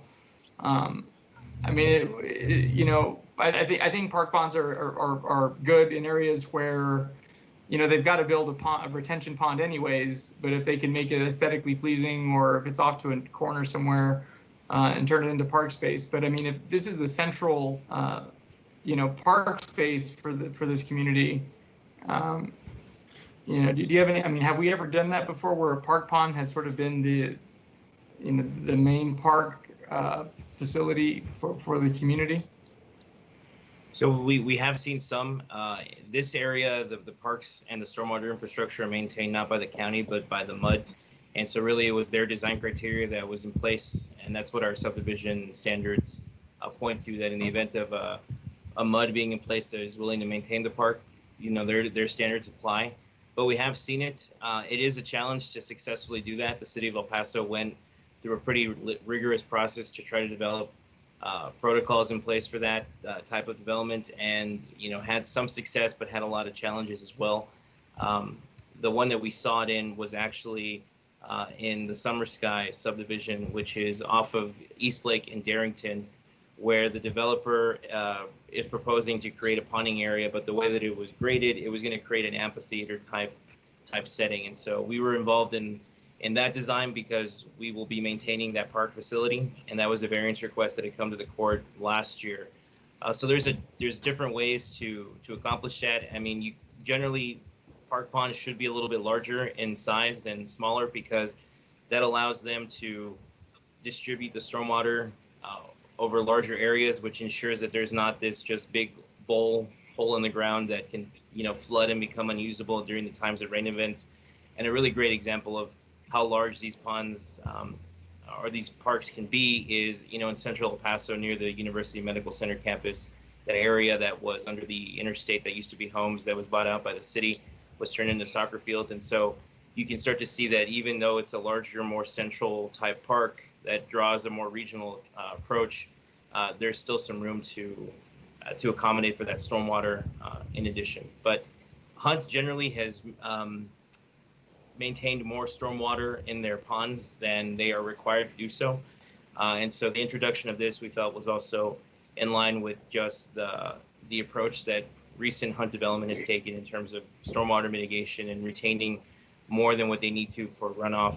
And ultimately, if the MUD, who's going to maintain both the stormwater aspect and the park, felt comfortable with the design, our standards really say not to dictate anything further from that point. So we're bound by what we are, what's in our subdivision order at this point. And how does it affect the quality of amenities, whether that be like playgrounds or walking trails? I mean, there's a park pond, the next subdivision over from where I live, and it's just grass, and there really aren't any playgrounds or anything like that. Does it affect the quality of amenities that are provided? Right. So typically with park ponds, you'll see them as large turfed areas because of the fact that you can't really mitigate a lot of stormwater if you have playground equipment and other things like that. But generally speaking, in the entire Paseo del Este mud area, the park design and the amenities that go into it are left up to the mud because they're going to be maintaining that, and so they get to dictate what goes into their parks, as opposed to areas like I mentioned, Summer Sky, where the county's maintaining it, where we do have more say, and we do have pretty stringent facilities requirements. But for these areas, the residents there are served by the MUD, including the maintenance of their park and the design of their park ultimately. But yeah, I realize the MUD, but I mean, wasn't that also kind of part of the subdivision order, was to, even though yes, it is, they would have to maintain it, but was to come to a sort of a mutual agreement that we would agree to certain conditions, and they would provide, a higher level quality product, for the public. At this point in the subdivision order, when a park is going to be maintained by the MUD, we just defer to them on the design. It's only when we will have an active role in maintaining that park that we actually look at the amenities. And the same holds true for the city of El Paso. Some of the parks that are proposed that are in the city's annexation path, where the city agrees to maintain the parks, we also don't offer any feedback on the design or the amenities because another agency is administering that and maintaining that facility. So we feel it's only prudent that they be the ones to decide what goes into it. But I mean, I think it's a conversation that we can certainly have with the MUD to at least ensure that a basic level of amenity is being introduced into these facilities. And that's something that if we wanted to codify, we can make sure that we put that into the new subdivision order rewrite that's currently underway as well. Yeah, I think it's really important. Even if it is a park pond that the MUD maintains, I think it should have at least some minimum requirements, rather than us to kind of deferring to them for, what's going to be on there, if at all possible. The other thing, if I may just throw out there, I've gotten a lot of requests for dog parks in these areas, and I don't know if that's something that can be worked out with a future developer. I don't know if any of them have proposed dog parks or built any, but I wonder if that's an amenity that can be added, because I don't think there is any in this eastern part of the area. I know the developer does have a parcel of land near the intersection of Peyton and East Lake Boulevard that they are looking to try and develop, potentially in partnership with the county, maybe other agencies. And that's been a conversation that's been ongoing and has started up and installed and started up again numerous times. So I think a facility like that that's more regional in nature might be able to accommodate something like that. But that's something that we can definitely follow up with this developer and with other developers in the area about to see if we can introduce something in the future. Okay.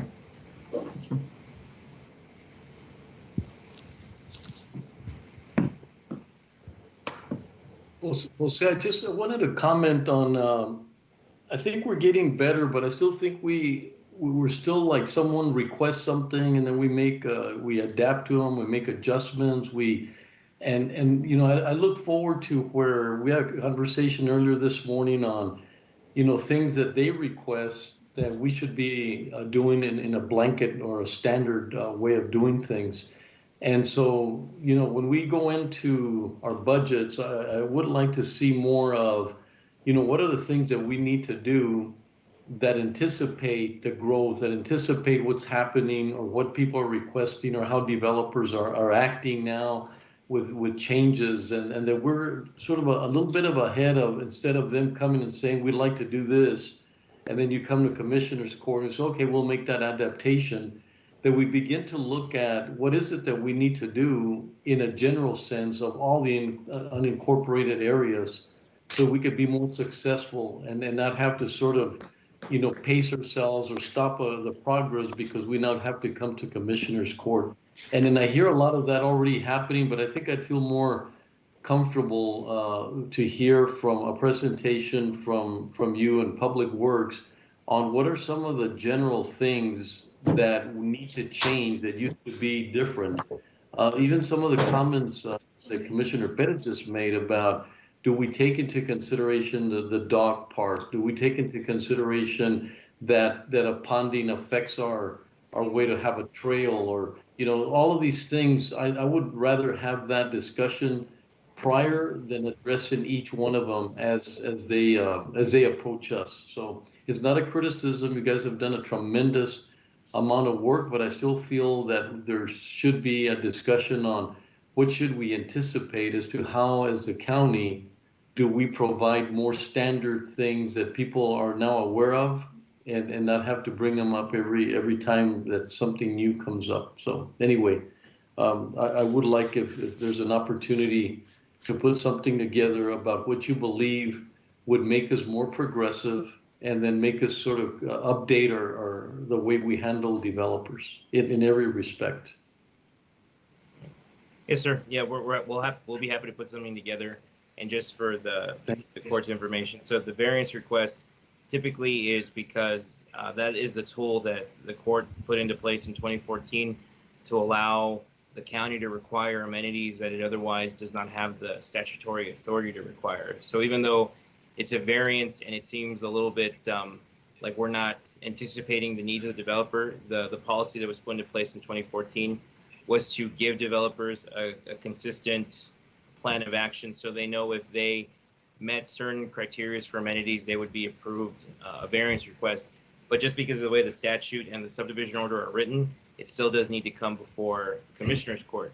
So I think as we look to rewrite our order, we'll look to see how we can expand that to further capture some of the ideas and concepts that we've been discussing recently, especially for non-residential development, and ensure that we're as responsive and progressive as a local government that you know, that as we can be, being that as a county we have limited land use authority. But we'll definitely put something together to give a summary of what we do now and where we see ourselves going in the future.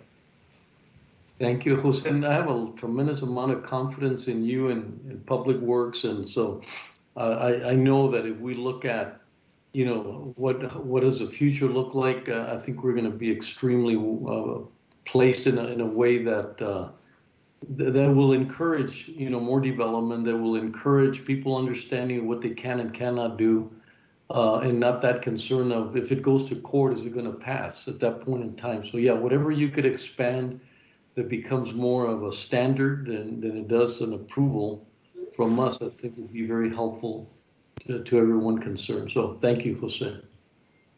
And I think there's a motion, and I think, and was there a second, Jessica? I'm sorry, I didn't. No. No, A second, please. there was a motion. Second. And Commissioner second. Bettis, Aye. Commissioner Leon, Aye. Judge Samaniego. Aye. Motion carries. Item number 17, approve variance request from El Paso County subdivision regulations for Emerald Estates Unit 5 and proposed Emerald Estates Unit 6 subdivisions. Good afternoon, Judge and Commissioners. Jose Landeros, the Planning and Development Department. This item and the next item are related because all the subdivisions, which there are 4 in total, are immediately abutting each other. But this one specifically is for Emerald Estates Unit 5 and 6. Next slide, please. So this is also located in the Mission Ridge, Horizon City area and precinct number 3. This is very close to Horizon Boulevard and Ashford Street, so closer to the Horizon Boulevard side of that development. The water provider will also be the Paseo Este Mud, number 1. And the variance requests, there are 3 in total, are only to reduce the street widths. So our current standards are 60, 70, and 90. The more major the use of the road, the wider the street gets, and the developer is requesting to go to 54, 64, and 84. And these, again, are standards that have been vetted and reviewed and evaluated prior to today's presentation, and as a result, we feel comfortable in recommending approval of this. Next slide, please. Next slide. Here is the location site of one of the subdivisions. This is Emerald Park Unit 6, which has, Unit 5, which has 130 subdivision lots. Next slide. And here you can see the configuration and layout of that subdivision. Next slide. Here you have the master variance, which is going to be for both Emerald Park Unit 5 and 6, which we're discussing right now, as well as Emerald Estates Units 5 and 6, which we'll be discussing next. Next slide. And so with that, we would recommend approval of the variance request for the narrower streets. And again, we are happy to take any questions that the court may have. Thank you, Jose. Move to approve. Second. Commissioner Bettis, Aye. Commissioner Leon, Aye. Judge Samaniego. Aye. Motion carries. Item number 18, approve variance request from El Paso County subdivision regulations for Emerald Park Unit 5 and proposed Emerald Park Unit 6 subdivisions. Good afternoon, Judge and Commissioners. So on those with the Planning and Development Department. Very similar item as was previously presented. The exact same variance request, just different subdivisions, but all in the same immediate area. Same details in terms of location, developer, and water and sewer provider. Next slide. And the next slide. Here you can see the area location, and on the very bottom, that gray road there is Horizon Boulevard, just to give you some context of where exactly this is located. This is very close to the Horizon city limits, but still in the unincorporated area. Next slide. And there you have Emerald Park Unit 5 and the lot configuration there. All these lots are above our current standard of 6,000 square feet, so these are larger lots. Next slide. And here you can see Emerald Park Unit 5 is located there on the bottom, and then you have Emerald Park Unit 6, which is located on the left side of that exhibit for your reference. And the Unit 6 has 226 lots, and Unit 5 has 130. Next slide. Similar to the previous item, we recommend approval of these variance requests and happy to take any questions that the court may have. Move to approve. Second? Commissioner Perez, Aye. Commissioner Leon, Aye. Judge Samaniego. Aye. Motion carries. Okay, item number 20. Oh, I'm sorry. Yes, item number 20.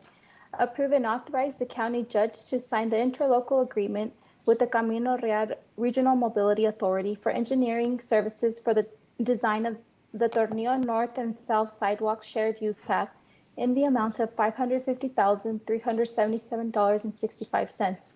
Funding is available in General Fund, EPCMP Professional Services General. Further, authorize the county judge to sign the attached resolution, contract number 2020-0469. Good afternoon, Judge and Commissioners. José Letos with the Planning and Development Department.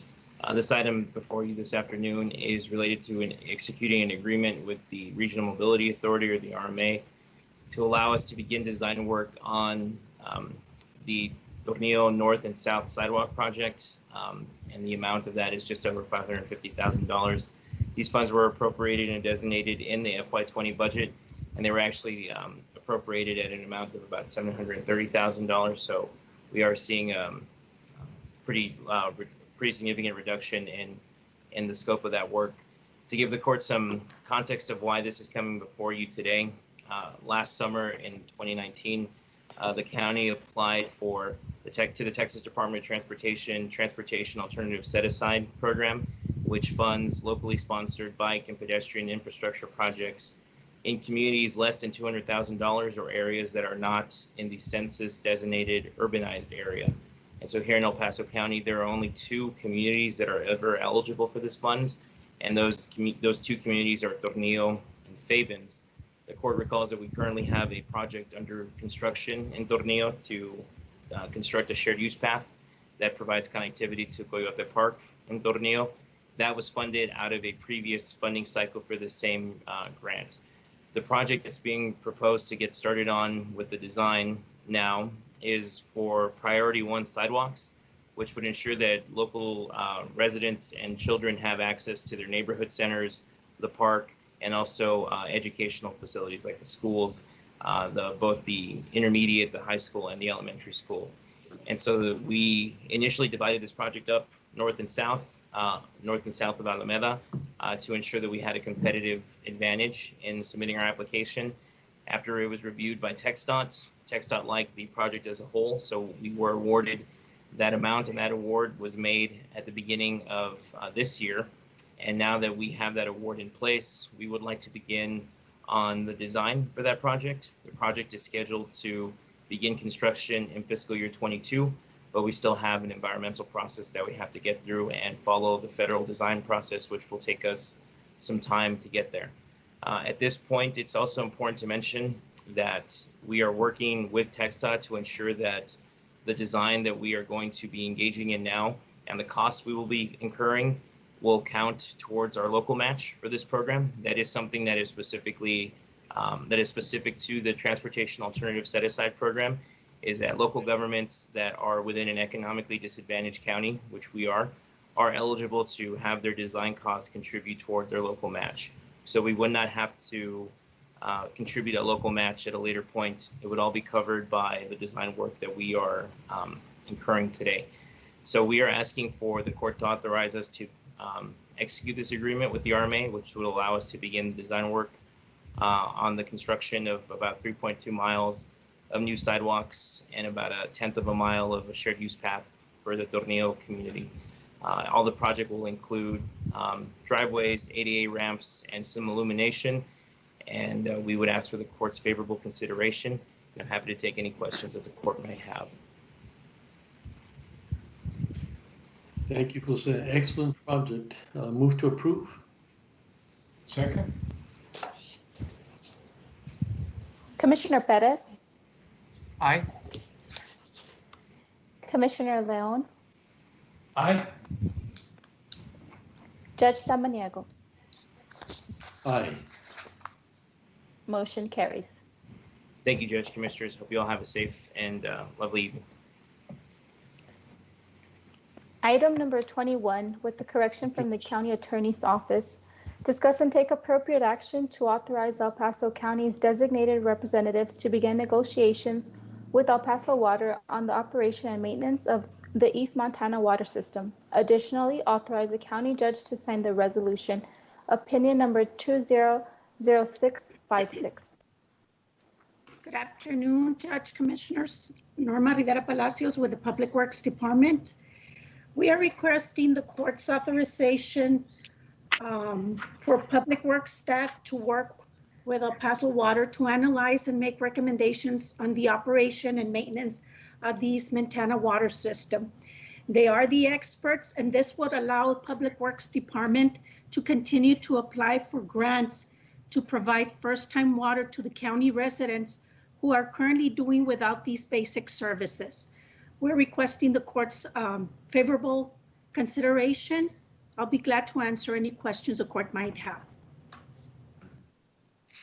Thank you, Norma. Norma, this is more to be able to look at, and you'll give us some more information as that negotiation evolves, right? This is not a final you are correct, Judge. Approval. We will bring back, forward, right? We'll work with them and to draft a contract, and then we'll bring it back for the court's consideration.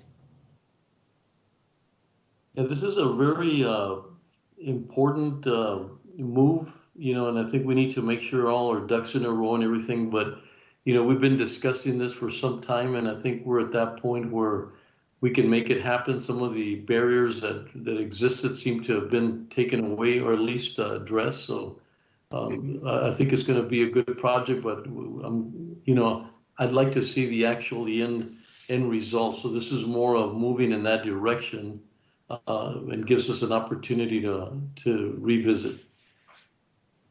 You're correct, Judge. Okay, move to approve. Second. Commissioner Perez, Aye. Commissioner Leon, Aye. Judge Samaniego. Aye. Motion carries. Thank you very much. You all be safe. Thank you. Thank you, Norma. Item number 22, Budget and Finance. Discuss and take appropriate action to designate that the FY 2021 State Infrastructure Bank loan be made directly from the Debt Service Fund through the levy of the appropriate interest and sinking INS portion of the property tax rate rather than the El Paso County Mobility Project account in the general fund portion of the annual property tax rate. FY 2021 SIB loan payment funded directly through the levy of taxes within the INS budget.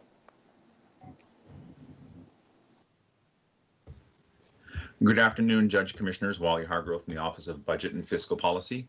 The proposal I have before you today is actually an action that will affect your FY 2021 budget, but it is time sensitive in nature. This project that we did for the SIB loan started back in 2017. In discussion we've had with the court throughout the year, we had recommended that we move this portion of the interest and sinking payment out of our maintenance and operations side of our tax rate and over to our debt service side. This will free up about $383,000 of general fund appropriations and is most appropriate seeing as how we're trying to tighten up the general fund budget going into FY 2021. This will fund the SIB loan payment directly out of the debt service fund, and the time-sensitive nature of this is due to the fact that the county auditor in about 9 days will be publishing a letter to the tax assessor to let them know what our outstanding debt obligations are to include in the calculation for the calendar year 2020 tax rate. The impact overall to the debt service fund INS portion of the tax rate, I believe, will end up being somewhat neutral as we have normal property value growth that should absorb and exceed the amount of the debt service increase we will see on the INS tax rate. With that, I will take any questions and ask for your favorable consideration. Thank you, Wally. Judge. Commissioner Perez?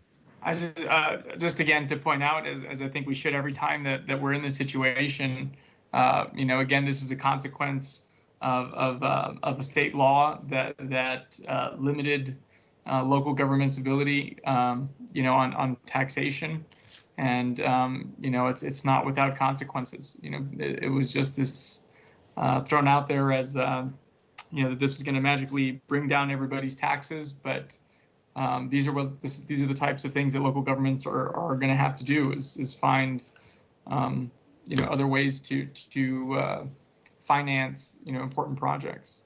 So Thank you. I hope that law is addressed in the upcoming legislative session. Thank you, Commissioner. Move to approve.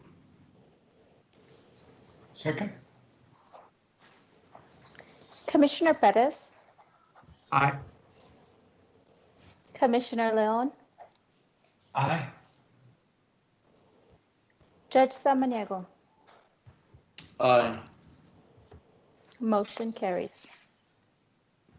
Item number 23, pursuant to Government Code Section 61.001B, set the juror pay at $7 for each day or fraction of a day while a person is in attendance in court as a prospective juror but not selected, and $40 for each day or fraction of a day if selected for jury duty and sworn in to sit on a jury panel during FY. Good afternoon, Judge and Commissioners. Wally Hargrove from the Office of Budget and Fiscal Policy. This too is an action you are taking that will result in a change or a budget neutral impact for fiscal year 2021. Last year, during September of 2019 and during your budget hearings in the summer, the court had expressed the interest to start increasing incrementally the amount we pay our jurors for their first partial day of their juror service. So last year we increased that from $6 a day, $6 for a partial day to $7. The plan was to ratchet that up over the next couple of years. But in light of the fiscal impact of COVID-19 and our attempts to hold the line to the greatest extent possible and reduce our operating costs wherever feasible, we are suggesting that we keep the juror pay the same for fiscal year 2021 for the partial day service at $7 and the full day at $40. If we were to ratchet that up an additional dollar, the impact would be about $62,500, but we're asking that we keep that juror pay the same. And as soon as our financial condition improves, is to resume the growth of that partial day pay incrementally until we can get to $10 for the first day of service, which ultimately was the goal of the court. With that, I'll take any questions and ask for your favorable consideration. With Wally, what I understand then is we're staying at 7. We're not dropping back down to 6. Is that correct? You are correct, sir. We are staying at $7 a day. We are tightening up the overall juror pay budget in the budget recommendation that we'll be presenting to you in a few weeks. However, with the change in volume and decrease in juror trial, we think we can maintain that pay and not have an impact to the fiscal year budget. Thank you. Motion to approve? Yes, sir. Second. Commissioner Perez, Aye. Commissioner Leon, Aye. Judge Samaniego. Aye. Motion carries. Thank you. Item number 24, approve amendment number 38 to the County of El Paso's 2019 through 2020 operating budget. This budgetary amendment will decrease capital projects by $2,500,000, increase grants by $1,583,139.88, thus decreasing the overall budget of $516,827,116.17 to $515,910,256.05. Good afternoon, Judge and Commissioners. Wally Hargrove from the Office of Budget and Fiscal Policy. The backup for your weekly amendment was included in last week's highlight you received on Thursday. There are no COVID grant specific amendments in today's amendment. There are the final two budget reductions for fiscal year 2020 in this week's amendment. Would ask for your favorable consideration. Motion to approve? Second. Commissioner Perez, Aye. Commissioner Leon, Aye. Judge Samaniego. Aye.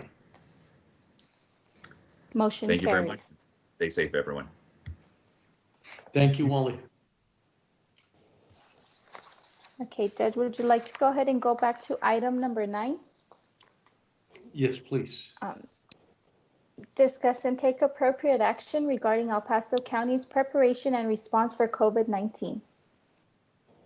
Judge, we now have Chief Rodriguez and Dr. Ocaranza on the line. So if we could just get, if you don't mind, we'll just go back to an update from them. Oh, perfect. Chief, are you here, Chief? or Dr. Ocaranza? Yes, I'm here. Give me 1 minute. Yes, sir.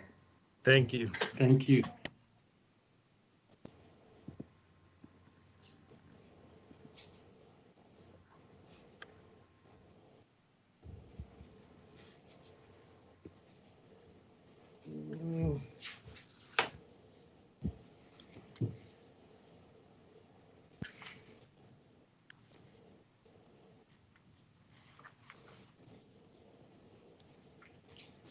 And I apologize. Go ahead, Dr. Ocaranza. Yes, good afternoon. This is going to be an update on the COVID situation here in El Paso County. And we are very concerned about the numbers that we have been seeing for the city and the county. Over the last 2 weeks, we have been experiencing a very sharp increase in the number of cases, given the 7-day rolling average on the new cases and also, therefore, the hospitalizations. It is very concerning because we have had an increase of over 300% over the last 2 weeks on the new cases, and also it's been a sharp increase in the hospitalizations. Fortunately, the case fatality rate has remained stable or has decreased because that is the number of deaths related to the positive cases. We also have seen that the mortality rate has stabilized, but again, that's a good thing that we haven't seen that many deaths. In relationship to the deaths, we've seen that the vast majority of the people that passed away from complications of COVID-19 has had pre-existing medical conditions, and it has continued being like that. We also continue seeing that the positive cases that we see here in El Paso are more, for the vast majority, about 50% of those cases have been in the population between 20s and 30-year-olds. We expect that with the ordering of the face masks and closing of the bars, that can make a difference here in El Paso as well. We will be very vigilant and see how the disease continues behaving in our community, and we're gonna continue implementing more stricter measures so we can avoid gatherings, which are the main source of infection between people. That close contact, we cannot stress enough, that is the main mode of transmission.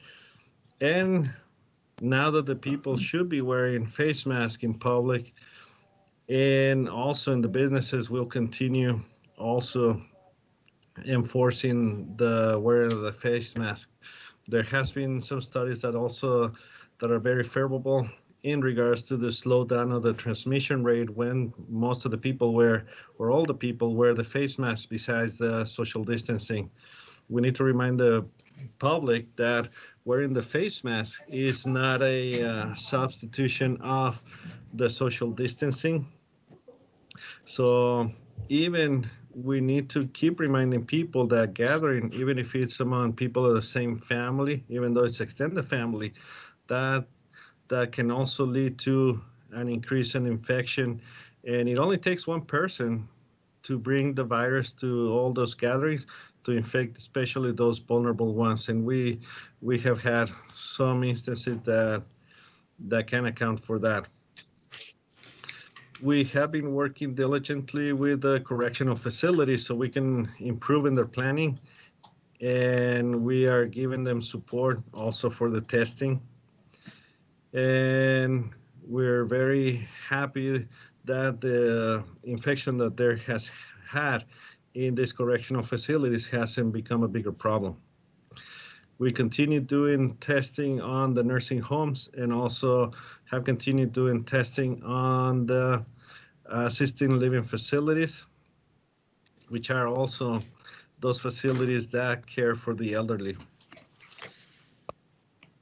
We are doing very aggressive testing all across the county, and we have had an average of about 250 tests daily per 100,000 of population. Unfortunately, our positivity rate has increased, and on the cumulative rate, so I can give you a number.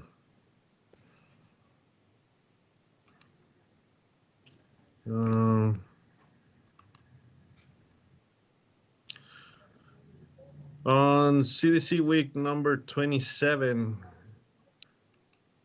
we had a positivity rate of 9%, and our cumulative rate is reaching 8% on the positivity rate. We are calculating now for CDC week number 28, but also the positivity rate has continued to increase, and I believe it is reaching the 10%. On the underlying medical conditions, the most prevalent one affecting people with COVID are hypertension and diabetes, and as well as those people that have died of complications of COVID-19, the most common one would be hypertension and diabetes. We want to continue sending the message to be very careful, especially with our loved ones that have those underlying conditions, and to use our website, the epstrong.org, if they need to find out about locations for testing and how to make the appointment for the testing as well. I believe we're going to continue having the assistance of the Texas Military Department to assist us in the testing and having the mobile testing sites. We continue having our drive-through testing through the Department of Public Health, and we'll continue trying to test as many people as they requested and meet our demand. We appreciate all the support that the Commissioner's Court has given us, and we'll continue moving forward. I'm happy to answer any questions.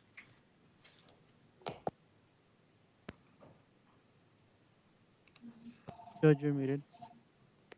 Oh, yeah. I'm sorry, Commissioner Perez? Thank you, Dr. Carranza. There's been a lot of issue with the positivity rate and what it means for particular communities. So when you say that it's at 10%, I was hoping that you could kind of put that in a little bit more context for folks. Is what does the 10% positivity mean, and what is it measuring? Yes, what it means is that for every 10 people that go get tested, one is coming positive. We get very concerned when that number continues to increase, because we know that there's a lot more people coming back positive when they're going to do testing. And in simple terms, it means that the virus is spreading a lot faster and we're having a lot more people infected with the virus. Right.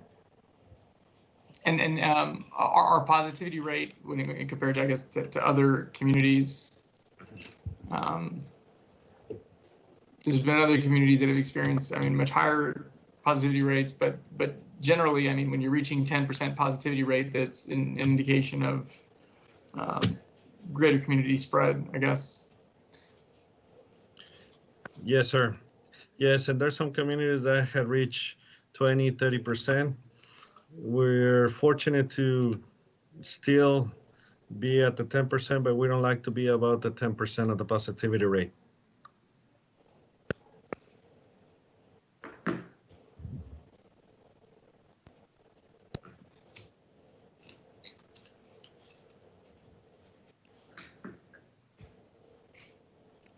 Okay, thank you. There's no questions. Do you know if Chief Rodriguez is on the call as well, Dr. Ocaranza?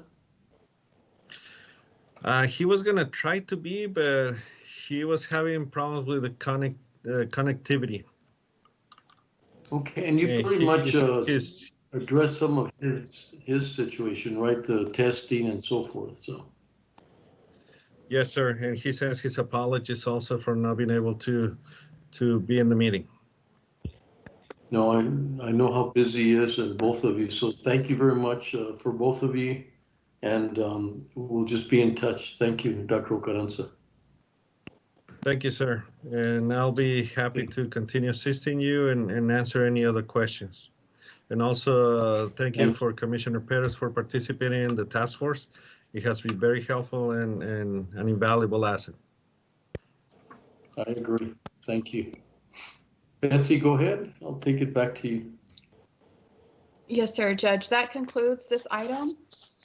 Jessica, if you could ask for the item to be postponed for executive session. Yes, for item 25, executive session. Item 25A, discuss findings regarding persons necessary in executive session. And item 25B, with a correction, discuss the candidates for Chief Public Defender pursuant to Texas Government Code Section 551.074. Could we please have a motion to postpone these items for 1 week? So moved. Second. Commissioner Perez? Aye. Commissioner Leon? Aye. And Judge Samaniego? Aye. Motion carries. And this completes all the items on today's agenda, Judge. Well, thank you very much, and thank everybody, all this work and trying to get things done properly during these times. And I wish everybody a safe week. Take care, and we'll be in touch in any way that we can. Thank you. Meeting adjourned. Thank you. Take care. Thank you, everyone. Thank you, Commissioner Perez, Commissioner Leon. Thank you. Thank you. And this concludes today's meeting at 1:21 p.m.